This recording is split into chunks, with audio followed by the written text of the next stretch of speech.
Welcome, everyone, to Paranormal Roundtable. I'm your host, Josh Turner, and this is PRT. Welcome. Hope everybody enjoyed last night's impromptu show. It was not planned. We just decided to do it kind of off the cuff like we did the last time, which I don't remember. Was it last weekend? I keep trying to remember. That was last Saturday. Last weekend. So we did it 2 weekends in a row because somebody was asking me if we're going to be doing every Saturday, and I was like, no, we don't plan on it, but you never know. It's our gifting show. We'd like to do 4 or 5 days a week if we can. We got Tony in the house tonight. He doesn't have to work tonight like he did last night, and so here we are. Ready to go. We're going to have a guest tonight. But before we do, Josh Turner at prtpodcast.com, Josh Turner at prtpodcast.com. That's how you can get a hold of me. And then the patreon.com/prtpodcast. Different tiers, folks. $10 tier after 2 months, you get a swag bag. We send you some, like a hat and some stickers and keychain. And we usually give like a Texas souvenir or something because we are from Texas to those who aren't from Texas. Send you some stuff. We're not going to give you an armadillo if you're from, San Antonio. Yeah, you can get that anywhere. So that is the $10 tier. $10 tier. I need to drink some water. Hold on.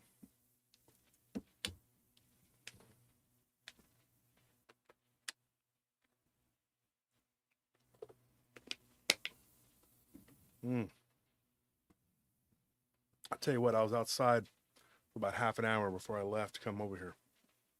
I just showered up everything. I go outside. Feel like I need to change my shirt. Yep. I ain't kidding. It's rough. The high has been 109 every day, just over and over and over. It hit 109 every day? I think like last week it was just like I thought it was day after day 105, 109. 107, something like that. I didn't know it was that high. Yeah. It's hot. We're debating semantics here. It's hot. So I went out there and I was. We have a guy that comes over and was messing with the yard and stuff because the previous people just left the yard like it was a mess. In shambles, basically. Yeah. So we have to try to fix it. Oh boy, it's been rough. So here's the thing, folks. The conference is coming up. September 1st is the VIP dinner. Then we have the 2nd and 3rd. On the 1st, there is going to be a dinner, and we're going to get everybody together about 6. But we're probably not going to eat till about 6:37. So if everybody's panicking, like, I don't know if I can make it because of the traffic, and they're worried, and it's the kickoff of Labor Day weekend. So don't worry, don't stress out. We'll figure it out. We're not going to leave people hanging and mess everything, mess with people, whatever. The $20 tier on the Patreon goes up. When you get a $20 tier, it's you get it automatically. You don't have to wait like you do with the $10 tier, and you get the stuff gifted automatically. It's the same as the $10 tier. The $20 or the $30 tier goes up. You get, not only do you get a hat, but you also get a shirt, right? Yep. And then you get a book. You get a book with all of it. I forgot to tell you that. $10, $20, $30. And that's from many different authors, and it's autographed. It could be from any one of these authors. I mean, speaking of shirts, we got some new shipments that we just got in. We'll talk about that in just a second. Like your enthusiasm. I was just going to show this new one off. $40. Hold on. $30 tier is where it goes up to 2 books. Yep. And then you get a shirt and a hat. $40 tier, you get everything from the $30 tier, except you also get one of my books. If you do $50, you get both of my books, and you get everything that you got from the other tiers. So it's a heck of a deal. Okay, so you get like a hat, a shirt, and whatever on the $50 tier, and you get the books. And if we have the supplies, I'll throw in a coffee mug or some other PRT stuff, and I always give extra merch. I always do. People take pictures of it, and then they post it in the Paranormal Roundtable group on Facebook, which, Now,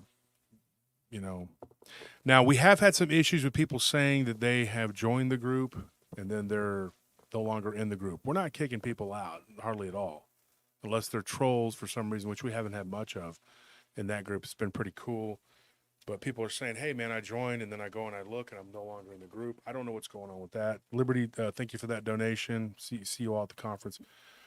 Donations aren't expected, but they are damn sure appreciated right now because the conference is coming up, and it is a lot of money to do this. Talk about that in a second. And another thing, YouTube, there are people who are saying that they are subscribed, and then they go in and they're unsubscribed. I have no control over that. Most people, I know me myself, I'm subscribed to a bunch of channels, and I don't really take the time to go in and go, you know what, I'm going to unsubscribe to that because it's just, who does that? I mean, I don't really have time. There's stuff that I haven't watched in 3 or 4 years, and I'm like, huh. And you just move on. You're just like, I didn't even realize I was still subscribed to that. Oh, well, I'm not going to unsubscribe because it's just, why? It's a hassle. So I'm really having a hard time with people saying that. I'm thinking, or not people saying that, but I believe you because who the heck is going and unsubscribing yourself? I mean, about the conference, we have some regular admission tickets we had somebody buy. Let me read it real quick. David Wolf. And he says, looking forward to the live stream tonight. Listen, I have a VIP ticket for myself, but I would love to see y'all sell out. So I just purchased 2 general admission tickets that maybe you could give them out tonight to someone that wants to go, but can't swing the money. He put the order number on here on Eventbrite. So if there's anybody who wants to go, and if it's a ticket price or something that's causing that, most people it's because of the travel and time off from work and stuff like that. But if anyone wants to take up David Wolf on that offer, thank you, David, for that. I don't know what your handle is on here, but let me see if he says it on here. I appreciate you doing that.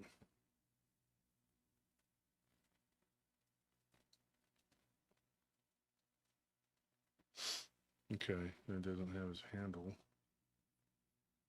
But anyway, he's got the order number on there, so he did purchase a couple tickets for anybody who wants them. So if there's somebody who wants to go and you're having second thoughts or whatever, there's a couple tickets there for you.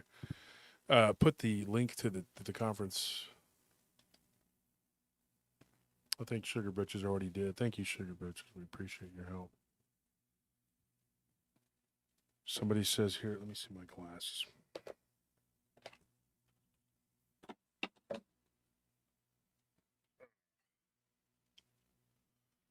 Says here, Wolf just finished reading your Dogman book last night. Excellent book. Going to grab the Bigfoot one this week. Thanks. DRC, hold on. Stop the presses. I don't know if you want to do that. Okay. I think you've been fooled. I'll tell you why.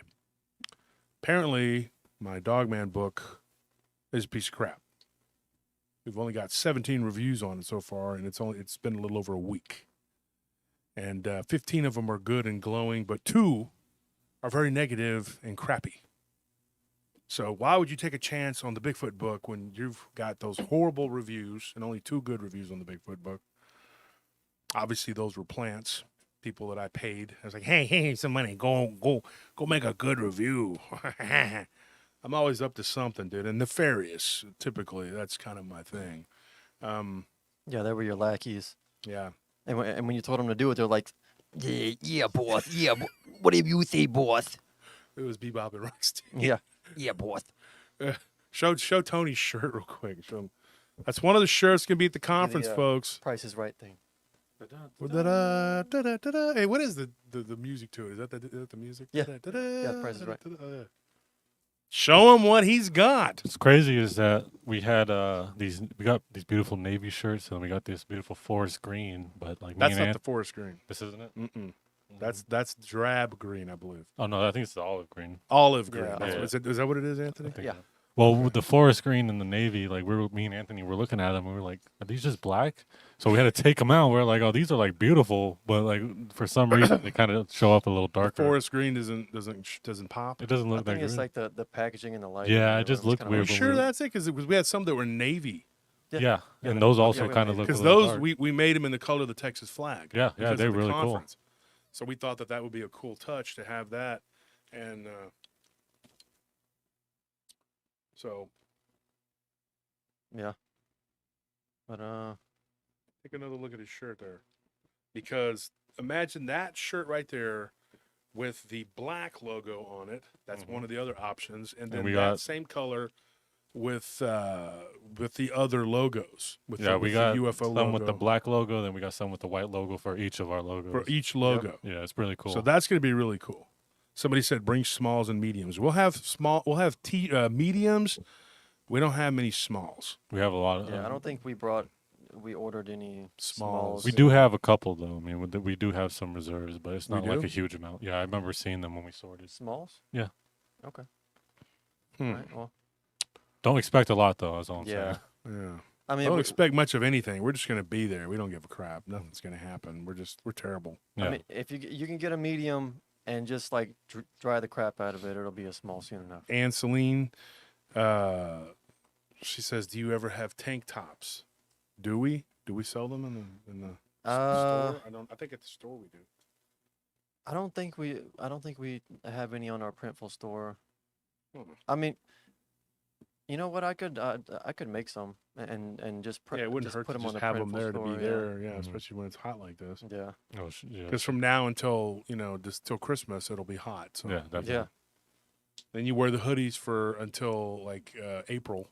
Yeah, because fall doesn't start until like the middle of October here. Well, and here in maybe, Texas, if we're lucky. But You you, have only to get buy, 2 like- weeks of fall, and then immediately it's blistering cold, Yeah. and it stays cold till the middle of April. yeah, you have to buy at least 3 hoodies just to warm up enough to be able to go outside. Then May, it's like the blast furnace. Somebody Mm-hmm. just shuts off the frost and turns on the blast furnace. It's been great. And then I just read today, they said be prepared for a very wet, cold, miserable winter. Remember we had just talked about that yesterday, and you made that joke, and they just said it today, folks. Let me ask you a question. How is it possible that we have the hottest summers on record, and then also the coldest winters? Does that make sense to you? Like it's getting down to like 0 degrees down here in Texas, and then it's 111, 107, 105, whatever. Does that make sense to anybody? Does anybody else think that the weather is a little weird? Like, and who knows why it's really happening? I know the average person will go, well, it's global warming, or it's because of climate change, and it's our fault. Or there's something else going on. I wanted to read this, folks, because this is cracking me up. See, here's the second one, the second bad review, and this is why DRC that I wanted to tell you to caution, okay? Because this person, New York Rangers rule, he says it all in all caps, New York Rangers rule. He doesn't even put NY space Rangers rule. Like there's no space in between NY and this. It just says New York Rangers rule.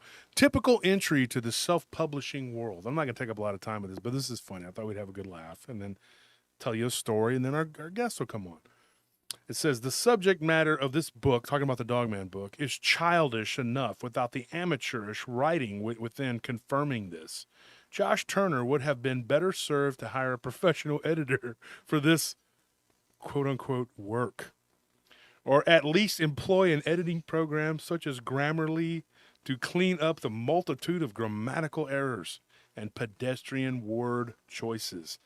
$20 for a 200-page book of anecdotal stories from unverified eyewitnesses, in quotations, about overgrown dogs is a little too steep of a price to pay for a curious indulgence.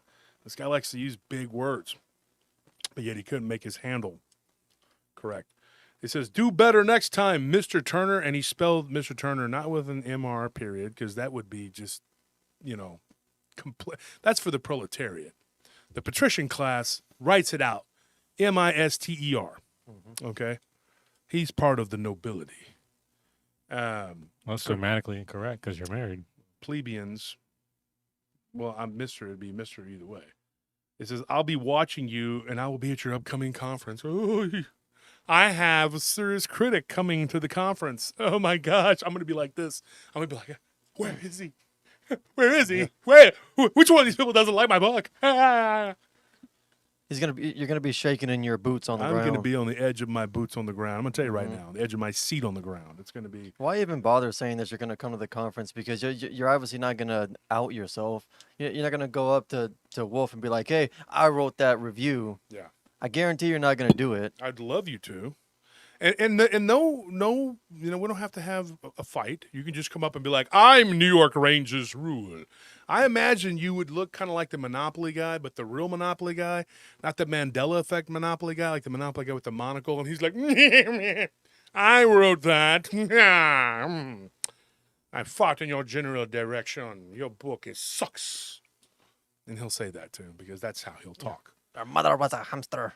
Yeah. Your father smelled of elderberries. Elderberries. And so the subject of this book is very childish, DRC. It's a very childish book that you read, okay? And then it's loaded with grammatical errors. Let's start with that.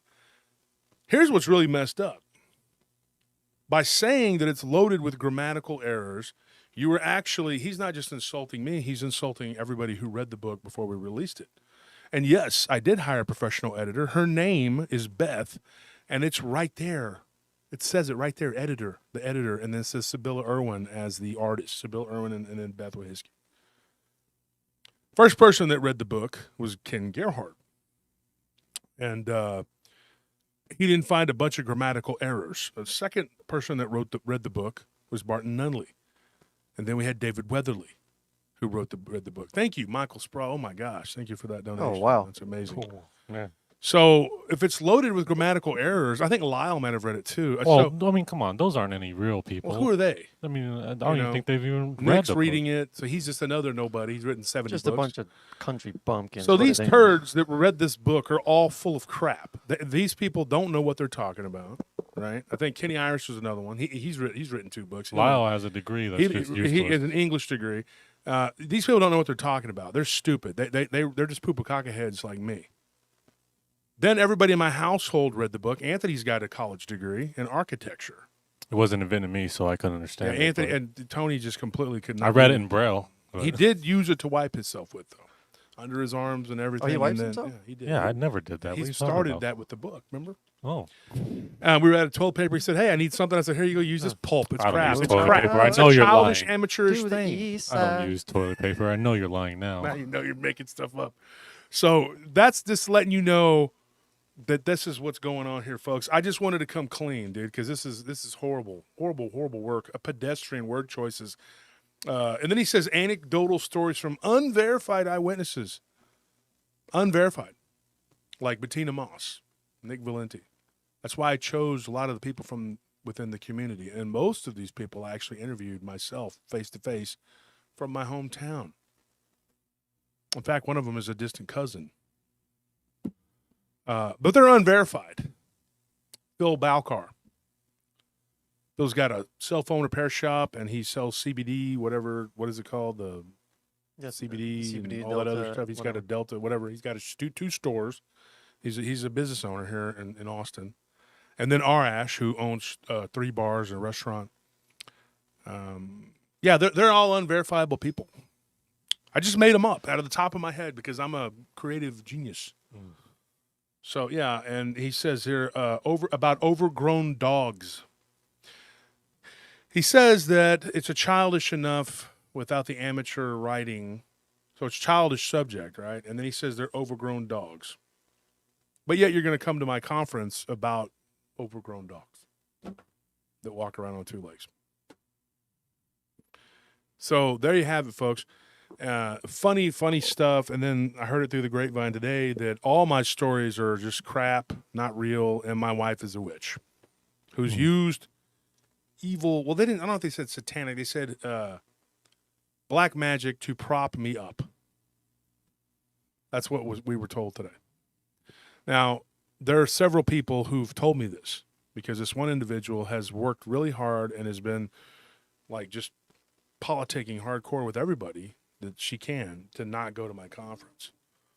And I guess it's not really working because the people that dropped out of the conference, it was because of financial reasons. I know why.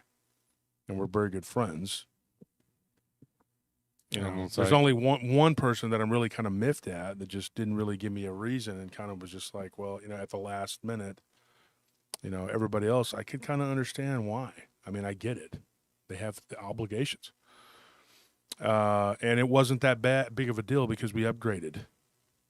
We ended up with a lot of other people.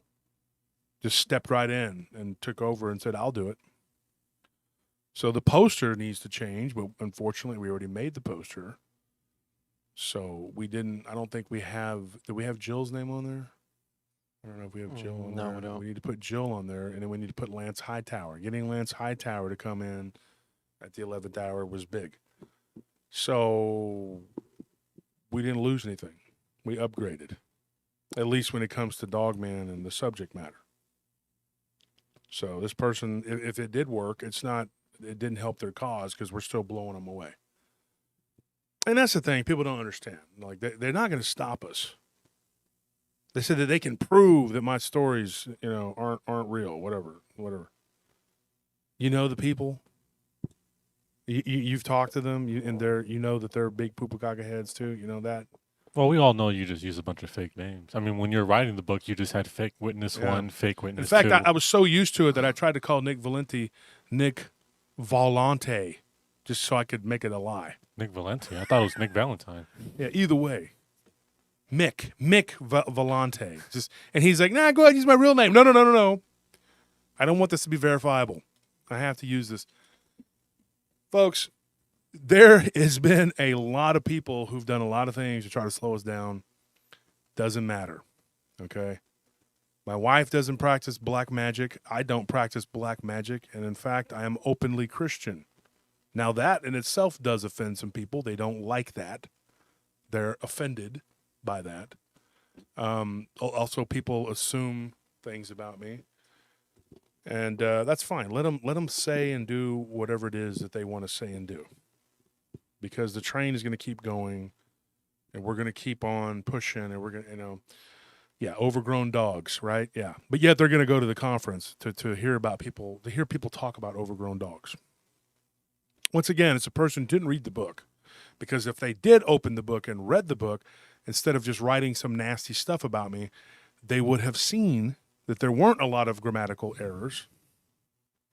Because I went above and beyond with the editor, Beth, and then with Eddie Kadee, who was the formatter. And we went through and we caught any and every single thing we could. Not to mention that I went over it with Ken Gerhard, David Weatherly, Barton Nunley. I went over it with Anthony, with Tony, with my wife, with my brother. Everybody read it in the house at least twice. I'm pretty sure you're sick of it. I mean, I've read it more than twice. Scorpion's like, I already read it, dude. Read it again. I'm like, please. We I need to gave know. him the picture Each book, too. had to be read twice.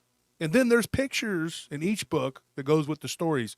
So, you know, if you're not a reader, then maybe you could just look at the pictures. I don't know. But I don't know what else I could do. I wrote these books. I did the best I could. These are my witnesses, my stories, everything was put there. They're real people. I don't know what else I can do. But now, you know, I'm a big fraud, and my wife's a witch. Go ahead, say whatever you want to say. Don't care. So all I got to say to this guy who wrote this ridiculous review, when he says it's childish, amateurish, you know, I needed to hire a professional editor. I did. Paid her what she was owed. You're a liar. You, sir, you're a liar. You lie. You're a fraud. You, New York, very nasty city, very dirty place. It's a nasty city full of nasty people. You're a liar. You're a liar, and you're lying. The New York Rangers don't rule. They don't rule. You know why? Because when was the last time they won the Stanley Cup? You're a liar. They don't rule. You don't rule. I did hire an editor. These are verifiable people. You're a liar. You know? You're not an American. You're not an American. You're a New Yorkan. Whatever. New Yorkian. New York's what you not are. sending their best. They're not sending their best, folks. They're sending this guy, New York Rules, New York Rangers. This isn't their best, folks. This guy, he's a liar. You lie. I told you.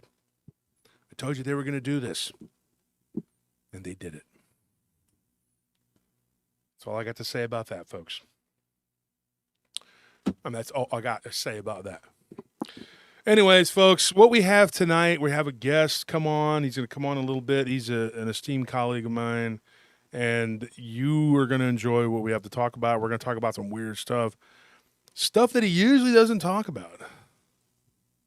You know, we're going to get into we're going to get him off the beaten path. We're going to go on the trail, and then we're going to club him over the head and take him out into the woods, and then wake him up and be, hey, an alien hits you over the head, and are you okay? Hopefully he doesn't wake up with amnesia, but when he wakes up, we're going to have him in the paranormal roundtable realm, and he's going to have to talk his way out of it.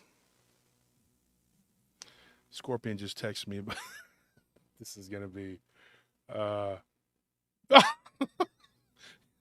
Scorpion just texted me. He said, the Rangers haven't won the Cup since 93, 94. Oh, see? You lied. You're a fraud. Everything you do is not correct. The Rangers don't rule. The New York Rangers do not rule. Now, the Texas Rangers might. They're probably going to go to the World Series. But your New York Rangers, they don't rule. You're a liar. And you're not an American. You're not. If you were an American, you wouldn't be attacking a fellow American like that. You're a liar. That's all I got to say. So, folks, here's what I'm going to tell you. You remember how yesterday we were talking about spiders? Mm-hmm. Okay. So I have a really creepy story. And it's one of the ones that me and Anthony went over. I think you might have been there too. We were eating, where were we at? We were at Sunflower. Mm. And I got a story that was really weird because when I was in the bathroom, I saw this like spider web behind the mirror, and I was like, why does that look familiar to me? When I went home, of course, yesterday when I did the show, I had gone home the night before, and I had, like I told you, I went on the computer, and because I get my stuff and I just move it over to every day I get up and I just move them over to my files, whatever, back them up on a little hard drive thingy, whatever. Here's what you do. You want to research a subject. Okay. And I am very OCD about a lot of things. And I don't like leaving things unfinished. So what we talked about yesterday, Joanne Hartnett says, I only found one mistake, and that was at the beginning, and that was a word was misspelled. Dang, what was that word so I can get my money back from Beth? You're fired. Beth, I'm sorry. You're fired. I don't care. I want my money back. You're fired. You're not an American. You're fired. So, too bad that she did that. I apologize, and maybe that's what New York Rangers rules saw. Maybe he's vindicated. Maybe that one word was, but he said it was loaded with grammatical errors. Anyway, it doesn't matter. The bottom line is he's a goofball and he's making stuff up because he didn't read the book. Here's the thing. I went in and I got the stories from yesterday, and we were talking about spiders and the connection between that and Bigfoot, Dogman, all this other stuff. If you didn't watch the show, you may not understand you may not know what we're talking about right now. So you might have missed it. Go back and watch it, and then watch this one, and you'll see what we're talking about. But stick with us tonight, and then go back and watch that one, and then you can come back and watch this one, and you'll know. So we went down this whole rabbit hole of spiders and the connection, whatever, the Native American legends, what they say about it, And here's the thing. I got it. What happened? I was in the acknowledgments. You put think instead of thank. Who did? It says, I want to thank all the people that provided encounters. It's supposed to be, I want to thank all the people. Oh, did I do that? Yeah. And my editor didn't catch it. She's fired. We have the best editors. We have the best editors, folks. I'm telling you. But anyway, the Bigfoot book, it's a lot of people who've read it. I wish they would go and leave a review. People are telling me they really enjoyed the Bigfoot book and it was really good. So just go and read the Bigfoot book too, please. Yeah, exactly, Gil. Does he have any books he's written? Exactly. He's over here like, actually, basically, I'm using big words, and I'm pompous, and let me tell you, let me tell you. So I got a story that was from a Chinese restaurant. I'm not joking. And this person, it was a person that worked there. It was a waitress, and she likes to show. Sadly, her boyfriend does not. He is not a follower of the show. He doesn't believe in this kind of stuff. But he was forced to admit that there was something very weird about this place. And when she was working there, this place is in South Houston. Here's what it is. And it was about a spider. And she says, you've done a show about spiders. And this was the one we did, I think it was giant spiders or whatever. And she's like, and I want to tell you a story about spiders. She's like, I worked at a Chinese restaurant. Okay. And her name was Tamra. And she was not Asian. She worked at an Asian restaurant. She was the only non-Asian person working there. It was not a very nice neighborhood. It was a decent place, and people would go and eat there pretty regularly. I say would. I don't know how long ago. This was in 2016 when she worked there, so I don't know if it's still there or not. But this particular place, and I don't know the name of it, and I didn't ask. I didn't memorize it or whatever. I don't want to disparage somebody's business.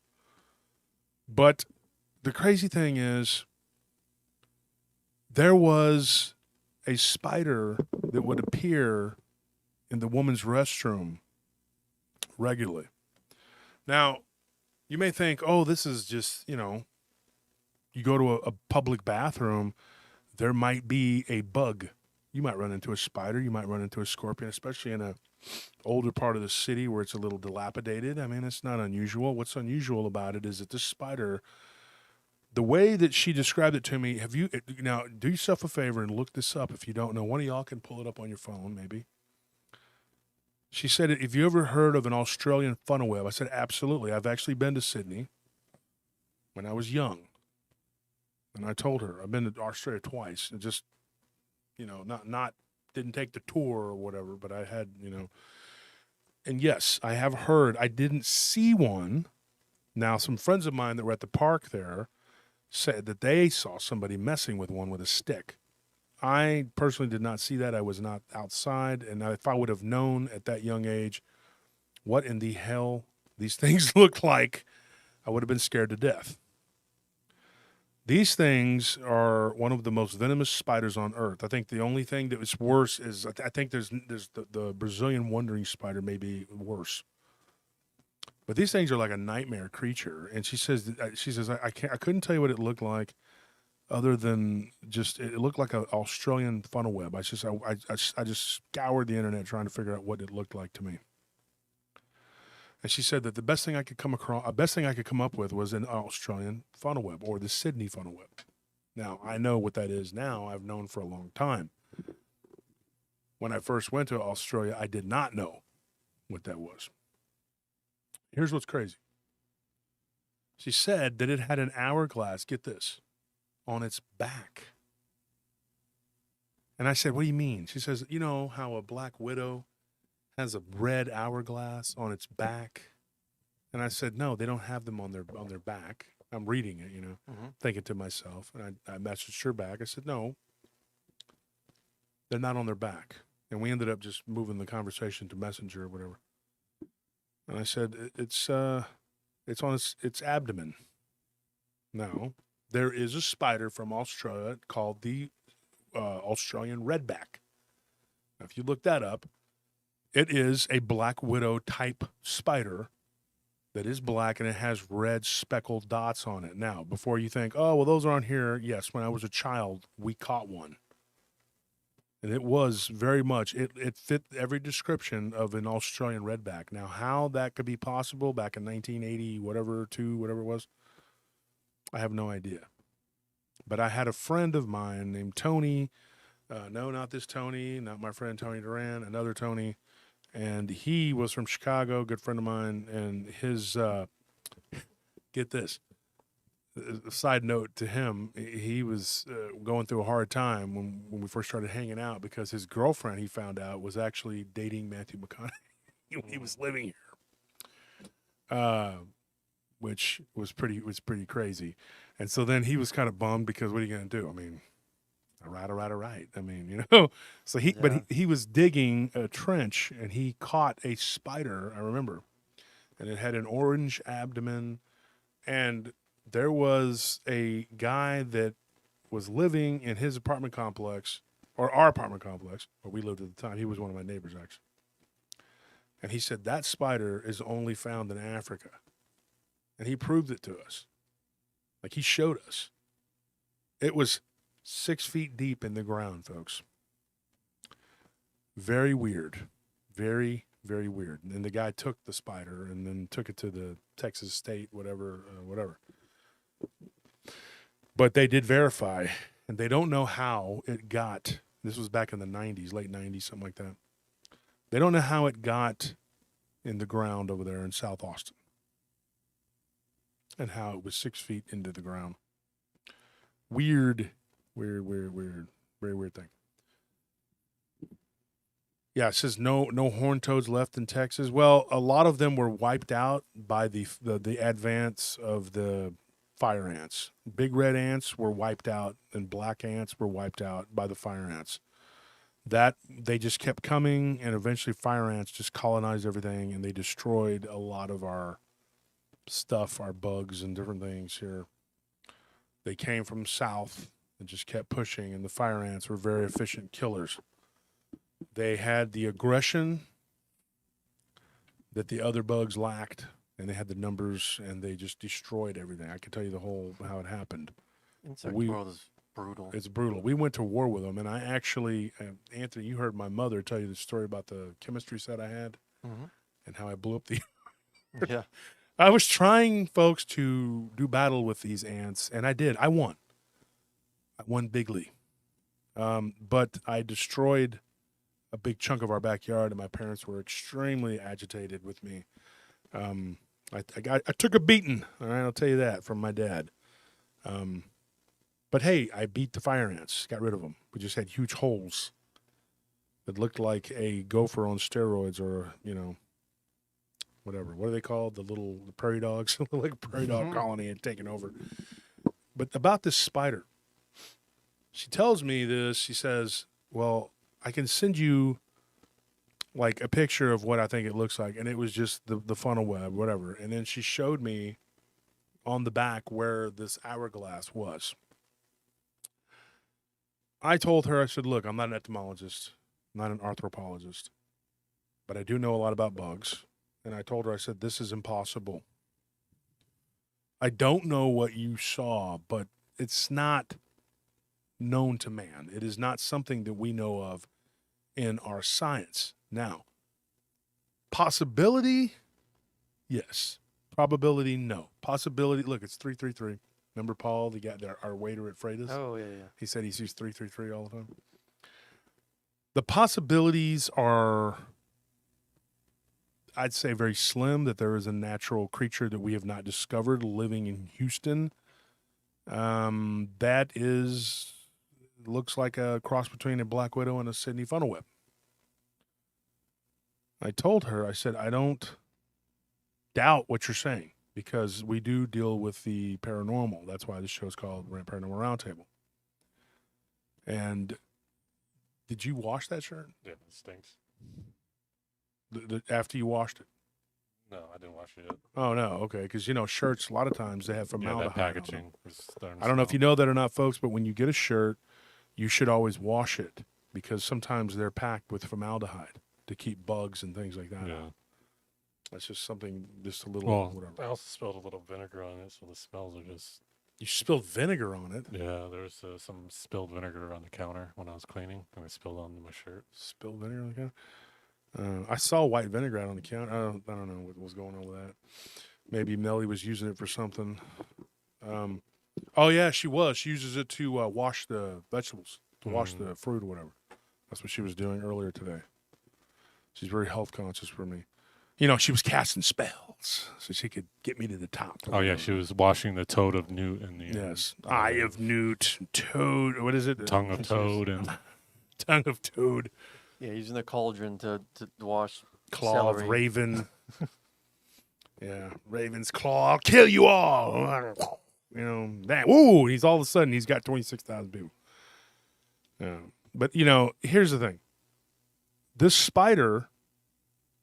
I said, is there anything that it did? Like just tell me. And she says, oh yeah. She said, this thing. Here's what's really weird. It would come out from behind a picture. And you'd be up there, they're using the bathroom, right? Females, they don't have the luxury that we do, just jumping back. Whoa, they're kind of stationary. And she's like, it was horrible. I look up, I see this thing, and it's like this. Like, I said, how big? She says, about the half the size of your hand, of a man's hand. I said, that's a little big for a black widow, but about the right size for a funnel web. And I think it's very weird. So just that alone and of itself was a weird thing. It was a weird situation. That right there is not normal. So I said, well, you're sending me a message. I do a paranormal show, and I thought maybe this is just it. She just wanted to tell me about this spider or whatever. I said, well, yeah, and I literally just said, well, that's crazy. I'm glad it didn't bite you. Have a good day. And she goes, no, there's more. She says that she talked to the owner, who she was really good friends with, the owner's wife. And the owner was like, oh, we see that spider all the time. She said, we've been here 12 years. It's been here. Since they had owned it. And they had bought it from some other people. And she's like, that's a long time for a spider to be living in someone's bathroom. Yeah. She said, it never no bite nobody. And she's like, well, that's reassuring. She said, but the spider no like men. That's what she told her. And I thought that was interesting. And she says, if a man go in a restroom, the spider come out and try to mess with him. And I thought, that's really, really bizarre. So she says she decided to test this theory on her boyfriend, on her non-believing boyfriend. So she goes to Jack, her boyfriend, and she says, Jack, I want you to go into the restroom, into the ladies' restroom. And I want you to just stand there by the sink and tap on the wall or whatever and see if the spider comes out. Her and a coworker actually took the mirror off of the wall and the pictures, and they didn't see it anywhere. So it just would come and go, but they couldn't find a hole or anything anywhere in the bathroom where it could come from. And they've called several exterminators to see if they could get rid of it. They sprayed. They scoured the bathroom. The guy says, I don't know where it would be coming from, something that size. I don't really know.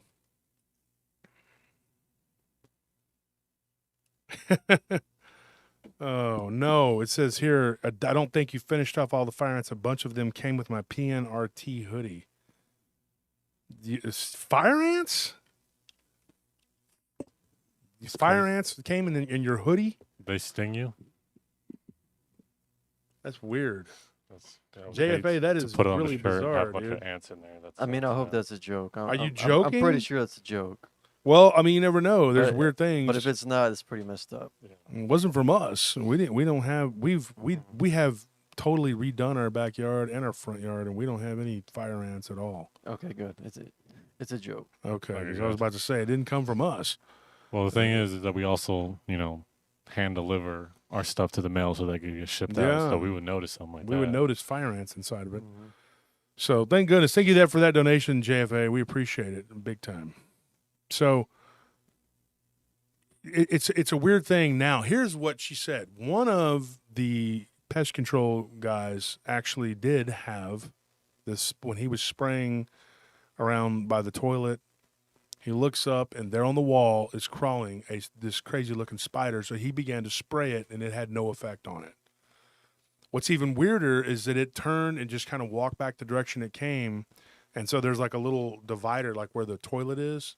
So he goes around the stall and it's gone. Like it vanished.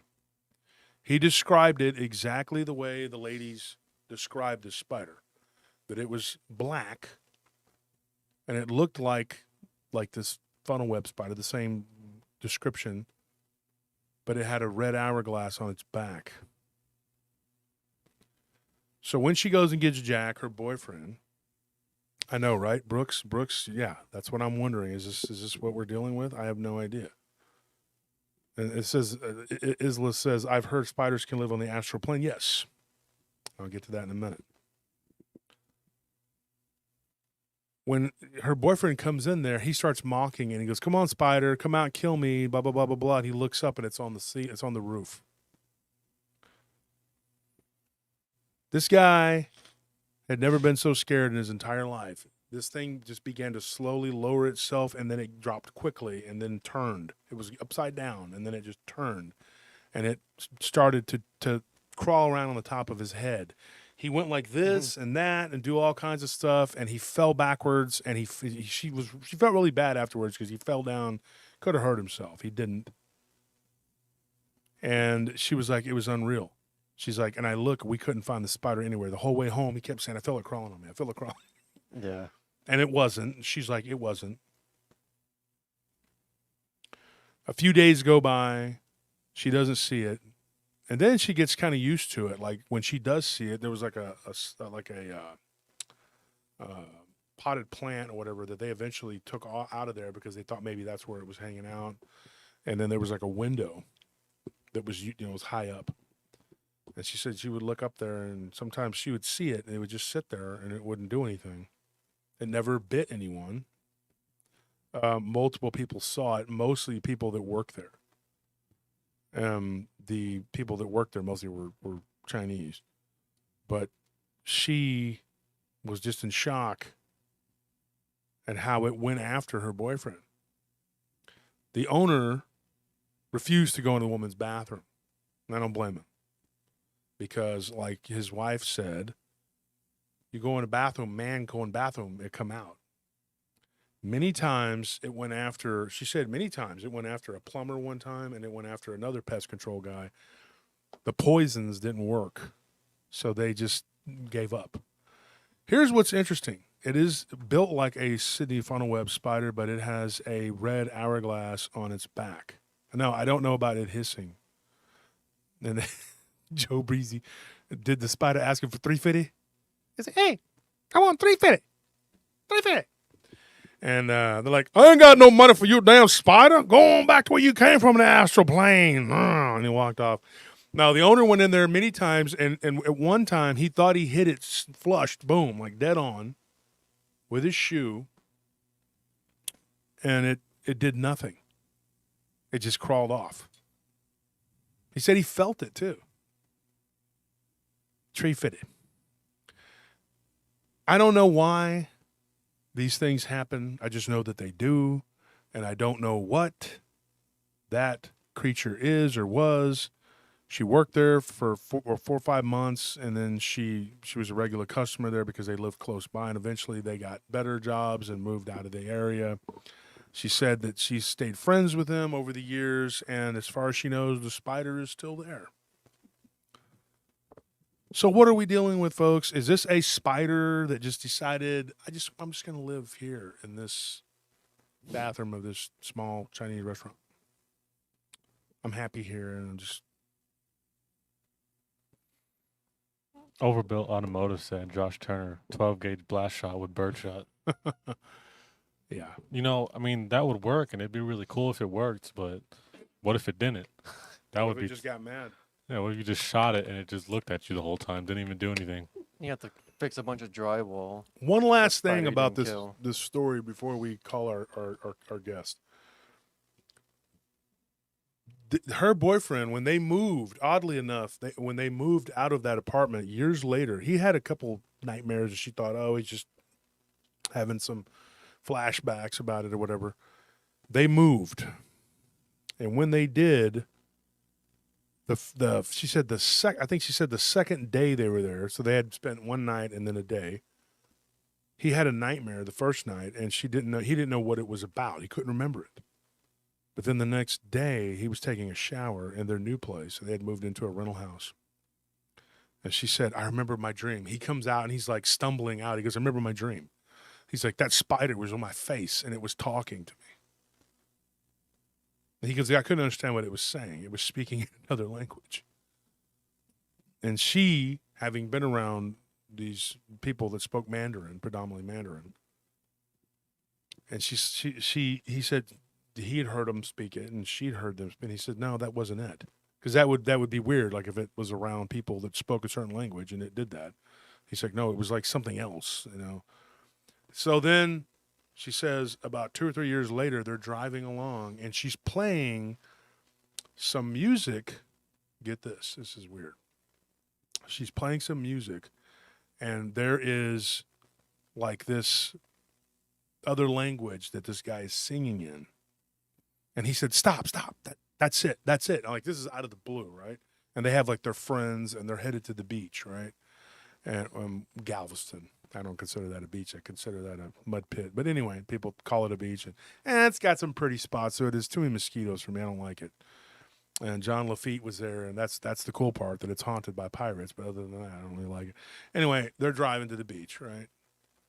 And he's just like, stop. You know, he figures something out. He goes, that's it. That's the language that it was speaking to me. And in the back seat, his friend is like, that's Gaelic. So that's weird, right?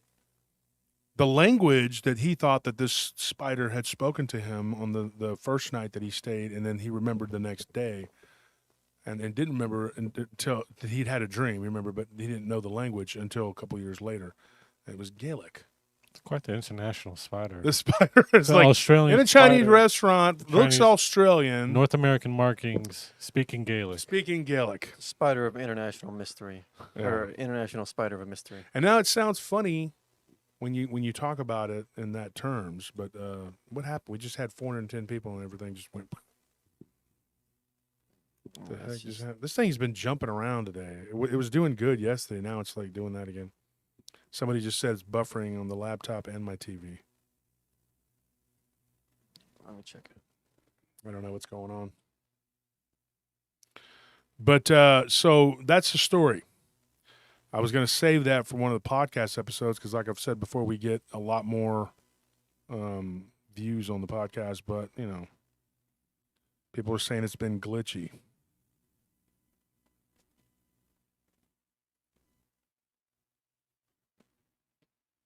So if you're having problems with it buffering, you might click that little gear. Hang on, let me try to show y'all. I don't know if it'll show up on the screen, but like, see if you, right here, there's a little gear. That gear right there, up in the top right, you click that. Hang on. See, and there's some options. You want to go to the one that says quality, like right there up top. And go down to where it says advanced. Click there, and that's going to give you different options for quality. You might have to reduce the quality. I always have mine on 480p, just because I try to monitor the show on my phone's data. That way, I'm not using the Wi-Fi here, because we got to use the Wi-Fi to stream. But yeah, because like your YouTube might automatically try to stream the stream in like full 1080p HD or 720p HD, and if you're getting buffering problems, just lower the quality a little bit. I think it'll fix it for you. If you're getting buffering problems, I feel bad for you, son. We got 99 problems, and Buffering's buffering not ain't one. one. Yeah, and we just dropped a bunch of people. It's you know, it's crazy. It was at 400 and something. Now it's 314. Yeah, like the buffering wouldn't like kick them out. I don't know what that is. They dropped because maybe it was buffering and messing with them. Yeah, it might be coming back though. Just trying to. Mm-hmm. Okay, folks. So may have just found somebody to give the tickets to if somebody else wants them. So, anyways, let's call our guest. Let's get him on here because I told him at 8:15 and it's 8:18. I lied again, folks. I can't stop just being a fraud. Hi, Cal Ray says there's a Celtic goddess associated with spiders. Aaronhod? Mm-hmm. Aaronhod? well, we'll have to stay away from that person. That's all I can tell you. You go messing around with spiders, see what happens? You see what happens? Right? Tony, the Asian mom. See what happens? Oh, boy. Mexican moms are like, Eh? That sounds familiar. that way you learn. That way you learn. That sounds familiar, but most of the time when I'm hearing that, I'm knocked out. So Unconscious. You wake up, there's a shoe on your face. You look over and there's a spider, and it's like, see what happens? But you had to translate it from Gaelic. He's got like the pattern of the bottom of the Converse on his on the side of his no, I mean face. I stand up and it just falls off first. And it's just stuck there. All right, so let's call this guy here. Let's see if I can get him on It's here. always the sandal, never the Converse or the chancla for y'all. Okay. Thought we had him on here. Should be there.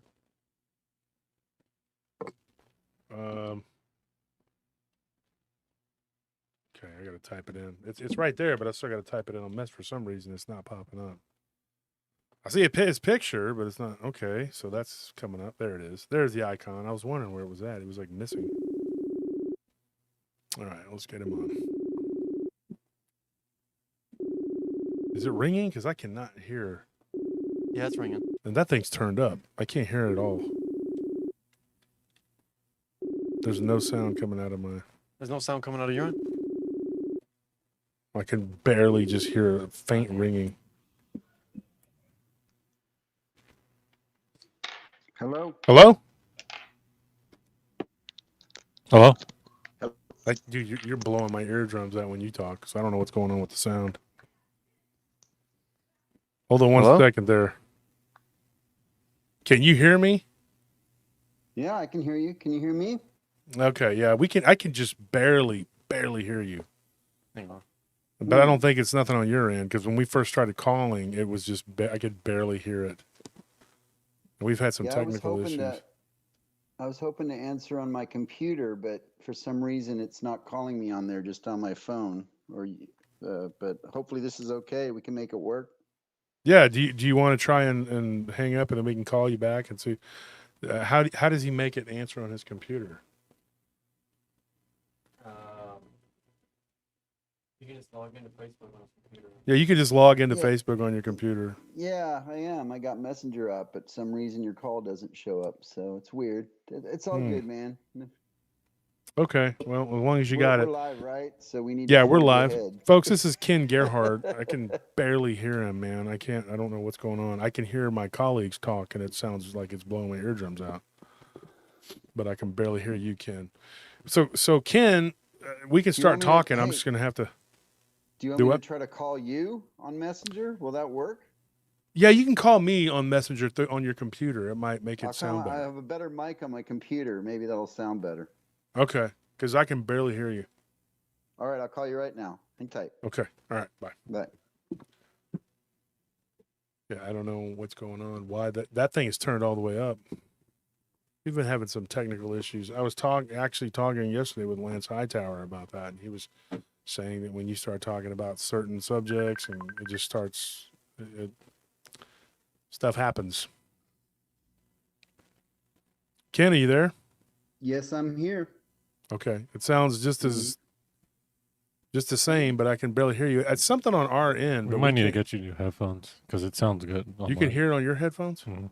I can hear you on my headphones perfectly, That's weird. I don't know why he's doing that. but I can't hear. Can't hear Ken hardly at all. And this didn't happen on Friday. I mean, on last week, whatever. Our guest sounded crystal clear. Yeah. Who did we have last week? I can't remember. It wasn't live. No. No,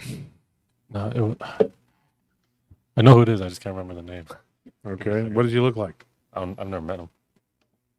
Okay. Well, that doesn't do me much good. Yeah. So hold on one second. Bear with us, Ken. We're trying to get it set up here All right. where we can Well, hear. he I don't know said, what's going on. Didn't Tony say I sounded good? Or he thought Yeah, I did? yeah. He said you sounded good, but I'm like, Well, you sound good to me, but through his headphones, it's not working right. Like Tony sounds loud as heck. Anthony sounds loud as heck, but I can barely hear Ken. This right here usually turns it straight up, but it's not. Yeah. Is that the cord? I don't know why. Try switching it out. There you go. Testing 1, 2. Yeah, I mean, how far away from your mic are you, Ken?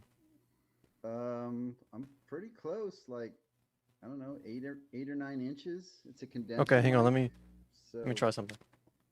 because you sound far away, but I know that's not correct. No, I use this rig on a lot of interviews. And Yeah, I know. We know. You're an international man of mystery.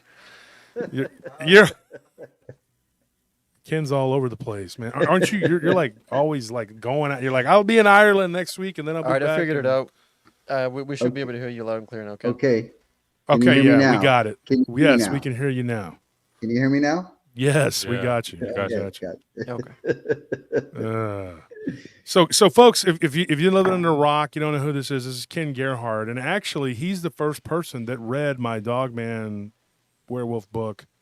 I didn't realize that there were so many grammatical errors. Yeah, and what a obviously your piece of reading crap it skills are was. garbage, Ken. How You dare obviously you? didn't notice when you were giving me pointers the whole time. I guess you didn't teach me how to spell. Did I miss something? I thought it was well written. I mean, Collectively, I guess Well, we according don't know to- how to spell, apparently. it's Well, not New York according- Ranger rules. We have nothing but issues. Yeah, The it's- stories are fake names. Yeah, the people which you helped me interview, you and Barton, helped me interview these people, and a couple of these people were given to us by our colleagues. But apparently they're all not real. Apparently, it's all just a bunch of bull crap. And well, Josh. and man, then the I'm editor, we always- should fire Beth because Beth is not a good editor. She's No, fired. Beth is top notch. Oh, I know. We've talked about this, Wolf. The more recognized you are, there's always going to be people out there, detractors, that just want to get under your skin. And unfortunately, that's the cost of, having a Price of successful fame. podcast or something. Yeah. You're gonna. Well, I like to troll people too, though. That's the funny thing. I Yeah. just like to give it back. But that's just me, and you're good at it. It's that's part of my charm. So Ken, like to spar. yeah, I do. I could tell you this, Ken. So what do you got going on right now? Because I know you're going to be at the conference in a couple of weeks, but you got all kinds of other stuff going on. You've been on TV a billion times just in the last I don't know how many months, but weren't you on like Truth Proof or something? Or what's it called? The Truth is Out There. Yeah, I've been very blessed this year, Josh. I've been filming for The Proof is Out There. Comes on Friday nights at 9 Central on History Channel, and a lot of those episodes. And I've done a couple of episodes of Unexplained with William Shatner recently as well this year. So it's been I feel very blessed to have a History Channel and their subsidiaries. Of course, I've worked with a lot of these people for years. So, Ancient Aliens and some of the other shows they do. So, Yeah, But, and you yeah, had that's your about own it. show. You had your own show at one time, and your co-host was a guy named Jax, right? yes, that's right. and it was Jax. called Missing in Alaska, a very, very good show. And some And of the cases, Tommy was also on our team. He was the native yeah, Tlingit Indian. and you guys did some pretty cool subjects like the Amarok. And you guys did like a gnome, like y'all investigated gnomes or something like that. And I know at one time you guys gave me anxiety because I was watching you up in a helicopter, and I've had a close call in a helicopter too, and it was like, Man. that was pretty nerve wracking.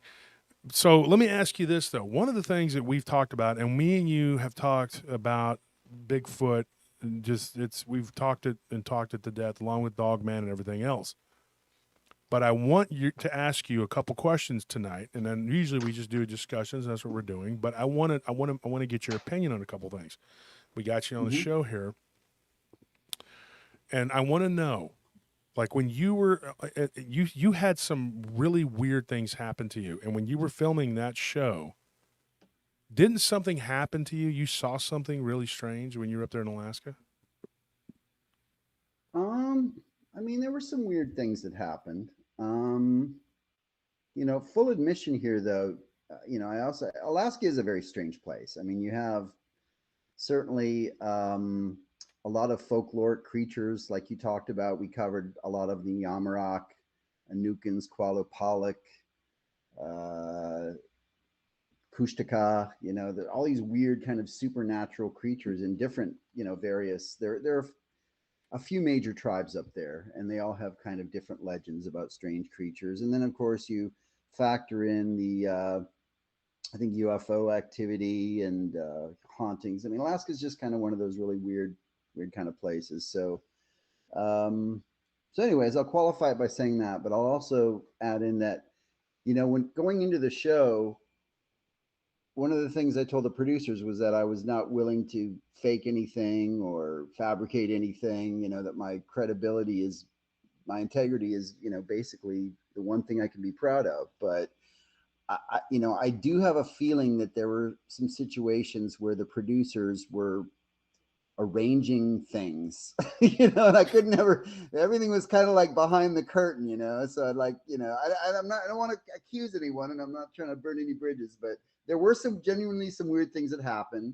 We did see some UFOs when we were filming one episode, these weird lights over a mountain that were like, not like an airplane and not like a helicopter, kind of a weird trajectory. I had a weird situation at the HARP facility where I, looking back, it may have been a panic attack, but I got really sick and really freaked out on that particular episode. HARP, of course, is the so-called military government thing where they're beaming frequencies into the ionosphere. It's a really weird situation. And I got lost in the ice caves. That happened. The glacier caves, which was pretty dangerous. I learned later. It was like the ice is always moving. There was kind of a running joke on this show, Wolf, that oh, what's going to happen to Ken on this episode? It's kind of like, Kidnapped by gnomes. Yeah, kidnapped by gnomes or carried off by a thunderbird or something. But no, anyways, it was a good show. We got now. I'm kind of a straight line cryptozoologist, though I'm interested in the paranormal, of course. They do characterize me on that series as a expert in unexplained phenomenon or something along those lines. And so that's kind of opened a conduit of people from around the world, because the show's in syndication, that reach out to me with all kinds of UFO videos and ghost things and stuff that's not really in my, purview. But yeah, it was a lot of fun to make, and I'm trying to think if there's anything else really weird that happened while we were there. I mean, some possible Bigfoot encounters, I think, were probably just bears.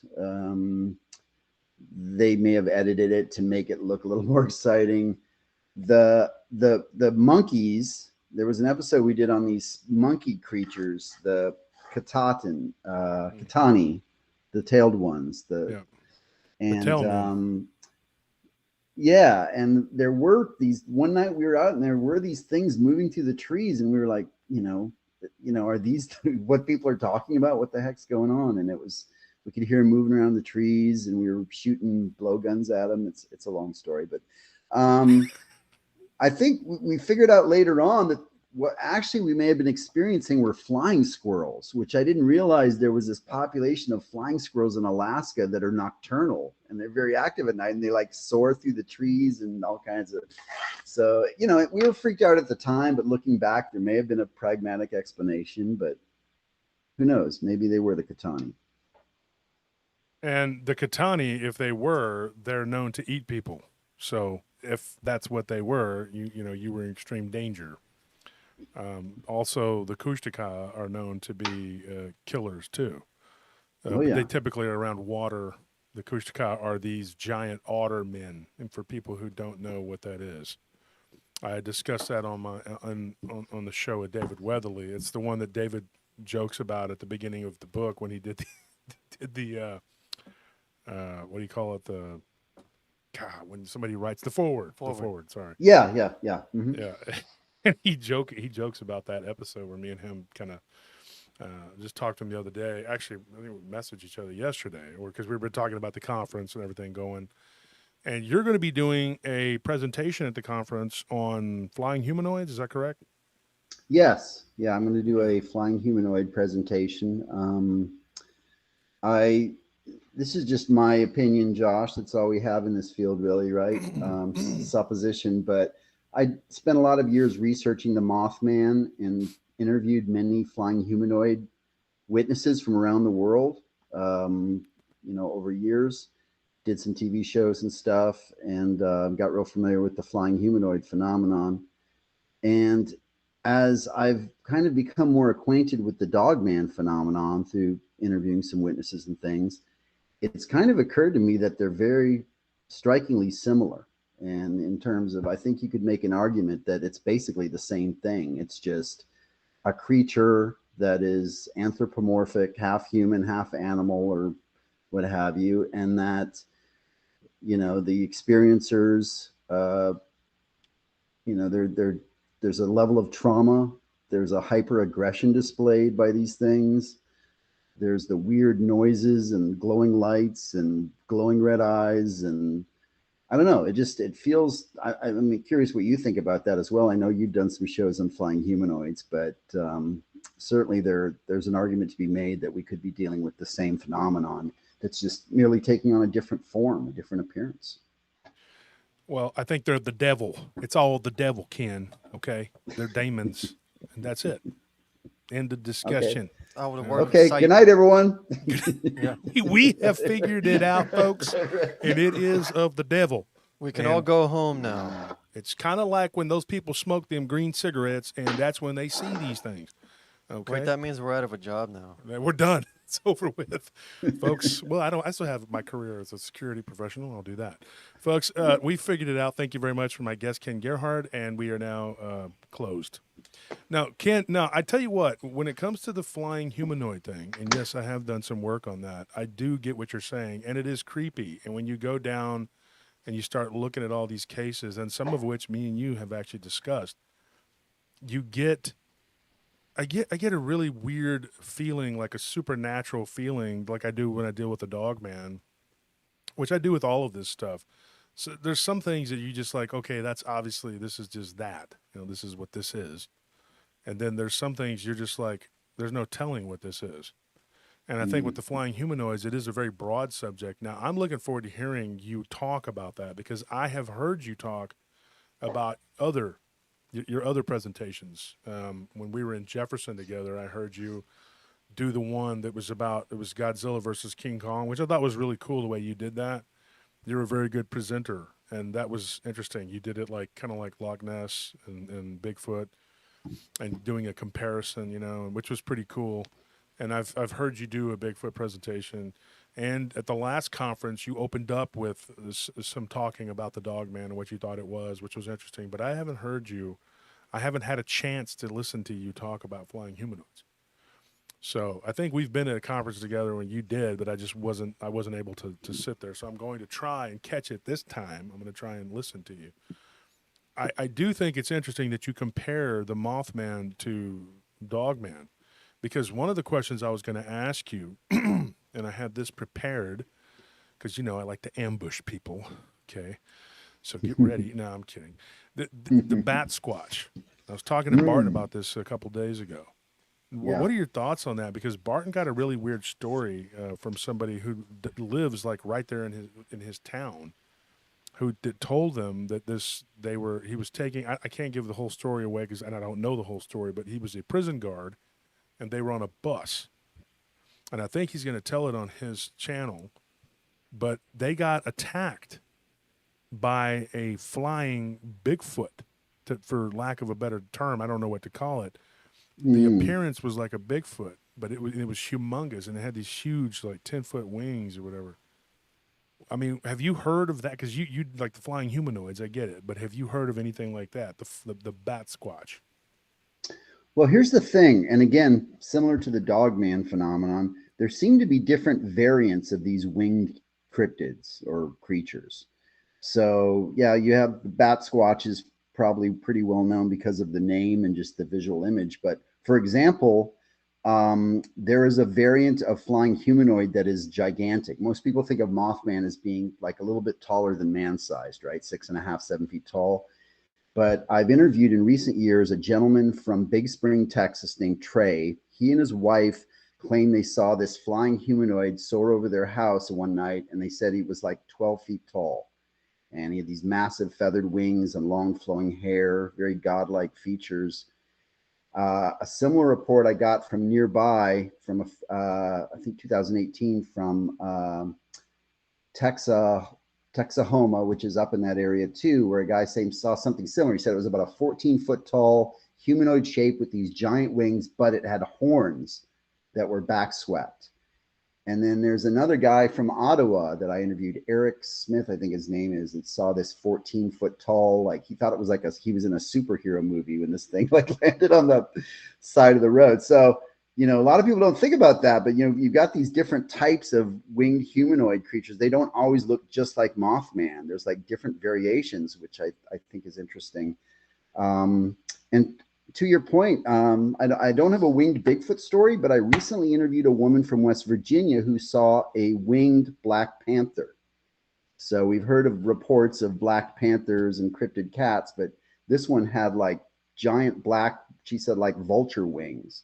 And she wasn't the only witness. Her and her daughter both saw this thing like flying over their house.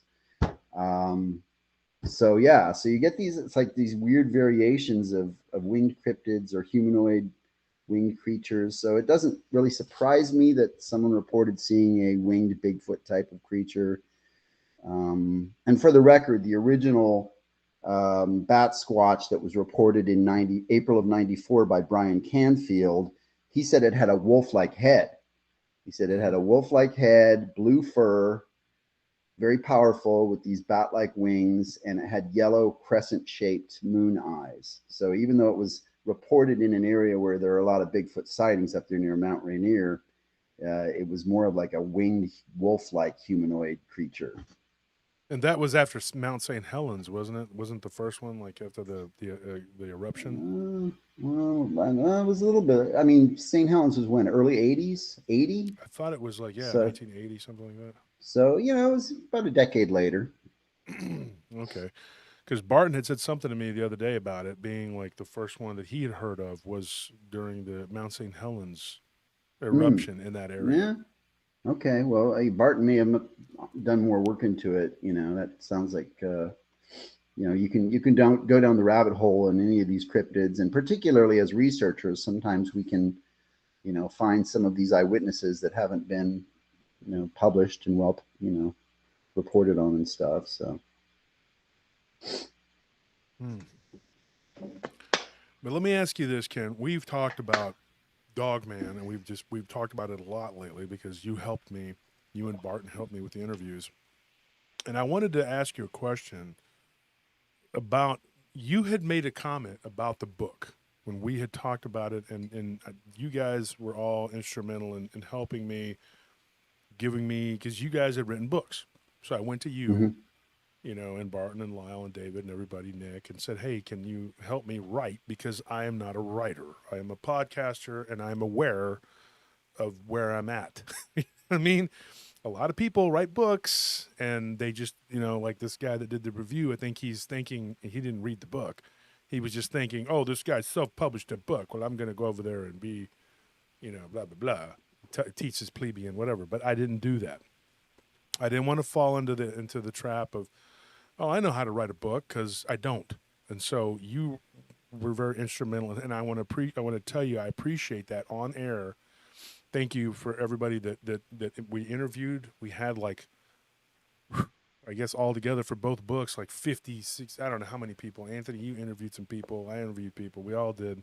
Yeah. It was a team effort, and I want to thank you publicly for all the time and energy that you put into helping me as a friend, and just being there. And I really appreciate everything you've done for helping me with the last conference and with this conference. And now, with that being said, back to me. So here's what we're going to talk about. Okay? You know, Back to the important back to the stuff. important people. But I wanted to ask you this. You said that this subject, unlike when you wrote, you know, the books that you wrote, you said this subject is scary. And so, you know, we, you know, got you a piece of it. You read it. You said, man, this is creepy. And it's like the books you wrote, you said it was like, it wasn't, you know, the same. You know, you're like, what you're writing is a creepy thing. Can you elaborate on that? Because I thought that was interesting coming from you, because you've fielded a lot of weird reports and you've talked to me about a lot of weird stuff that you've heard. And so when you were telling me this, to me, it was like old hat. I'm used to all this weird Dogman stuff. But, you more of a Bigfoot guy, reading these, the stuff that was written, and then getting the interviews from the people. Explain what you mean by that, like how it kind of creeped you out, Yeah. Well, I mean, full admission, I'm certainly not a spiritual person or a religious person. So when it comes to like concepts of demonic and good and evil, that doesn't sway me as much. But I have as a human, I have a pretty good sense or instinct about what is dangerous and what situations I would not want to be in, because they would be life threatening and dangerous. And I as far as Bigfoot goes, and I'm certainly, we have differing opinions on some things. We agree on some things, we have differing opinions on, like everyone in this field. So I view Bigfoot as a big animal that can be very dangerous because it's big, and all animals can be dangerous, even a squirrel or a fire ant or a spider. So Yeah, exactly. animals can be dangerous, and I have a great deal of respect when I'm out researching things like Bigfoot. Now, in terms of Dogman, and I've interviewed, Josh, for years, I didn't really spend a lot of time looking into the Dogman phenomenon because Linda was so good. And, she and I talked a lot, and I was like, man, she's on it. She's come up with all these great interviews and theories and different things. And you guys have picked up the mantle. You and some other researchers have kind of, Barton and people like that have kind of picked up on some of her inertia. But it's just really, the subject matter is just really terrifying. The eyewitnesses that I've interviewed, they always, feel like they're in a life and death situation. These creatures seem hyper aggressive compared to normal animals. They chase people. They seem to, and it's interesting, a lot of the eyewitnesses remark on like the smirking, like these Dogman creatures are looking at them and they're making eye contact, and like it's almost like they convey these emotions of like it's a game, like they're smirking at the eyewitness, or that they're like, I'm here, you're there, that kind of stuff. So it's almost like, I don't know, maybe that's anthropomorphic thinking. We can go into that some more, but it seems like that the people that encounter these things feel like that there's a genuine evil intent by these creatures, whatever they are, and that they are potentially could come back at any time and get them. One eyewitness told me, these things can get you if they want to. I mean, there was no doubt in her mind that she was always going to be in peril. So, yeah, and just the physical descriptions, they're big, they're powerful, the razor sharp claws, the fangs, eyes that are either reflective or glowing. It's, it's a very instinctively, as a human being, to encounter one of those things. I can totally understand how it would just completely crumble the foundation of everything that it's just such an unworldly experience. Yeah. So that clarifies that, because you and I, we talk quite a bit, like a lot. But it's funny because we have never discussed that. You just said this is scary stuff, and and kind of said, well, good luck with that. No, I'm just kidding. But it was like, it is creepy. It was scary, and a lot of people, like Barton, when he read the book, he was like, dude, that's pretty. But the people that encountered the Bigfoot encounters from the Bigfoot book was very similar. I mean, there was some scary stuff that went on, and some weird phenomena that surrounds all of it, which is just, I don't know. Somebody asks the question here, Michelle Collins. She says, what's the scariest thing Ken has come across in his research? What's the scariest thing? Yeah, I mean, I guess I've heard Bigfoot a few times, and there were 2 times in particular where I thought I was very close to one. August 18th, 2003, along with Chester Moore and some other researchers. We heard a Bigfoot grunting. What we were convinced was a Bigfoot grunting at us from about 30 or 40 yards away in this heavy brush.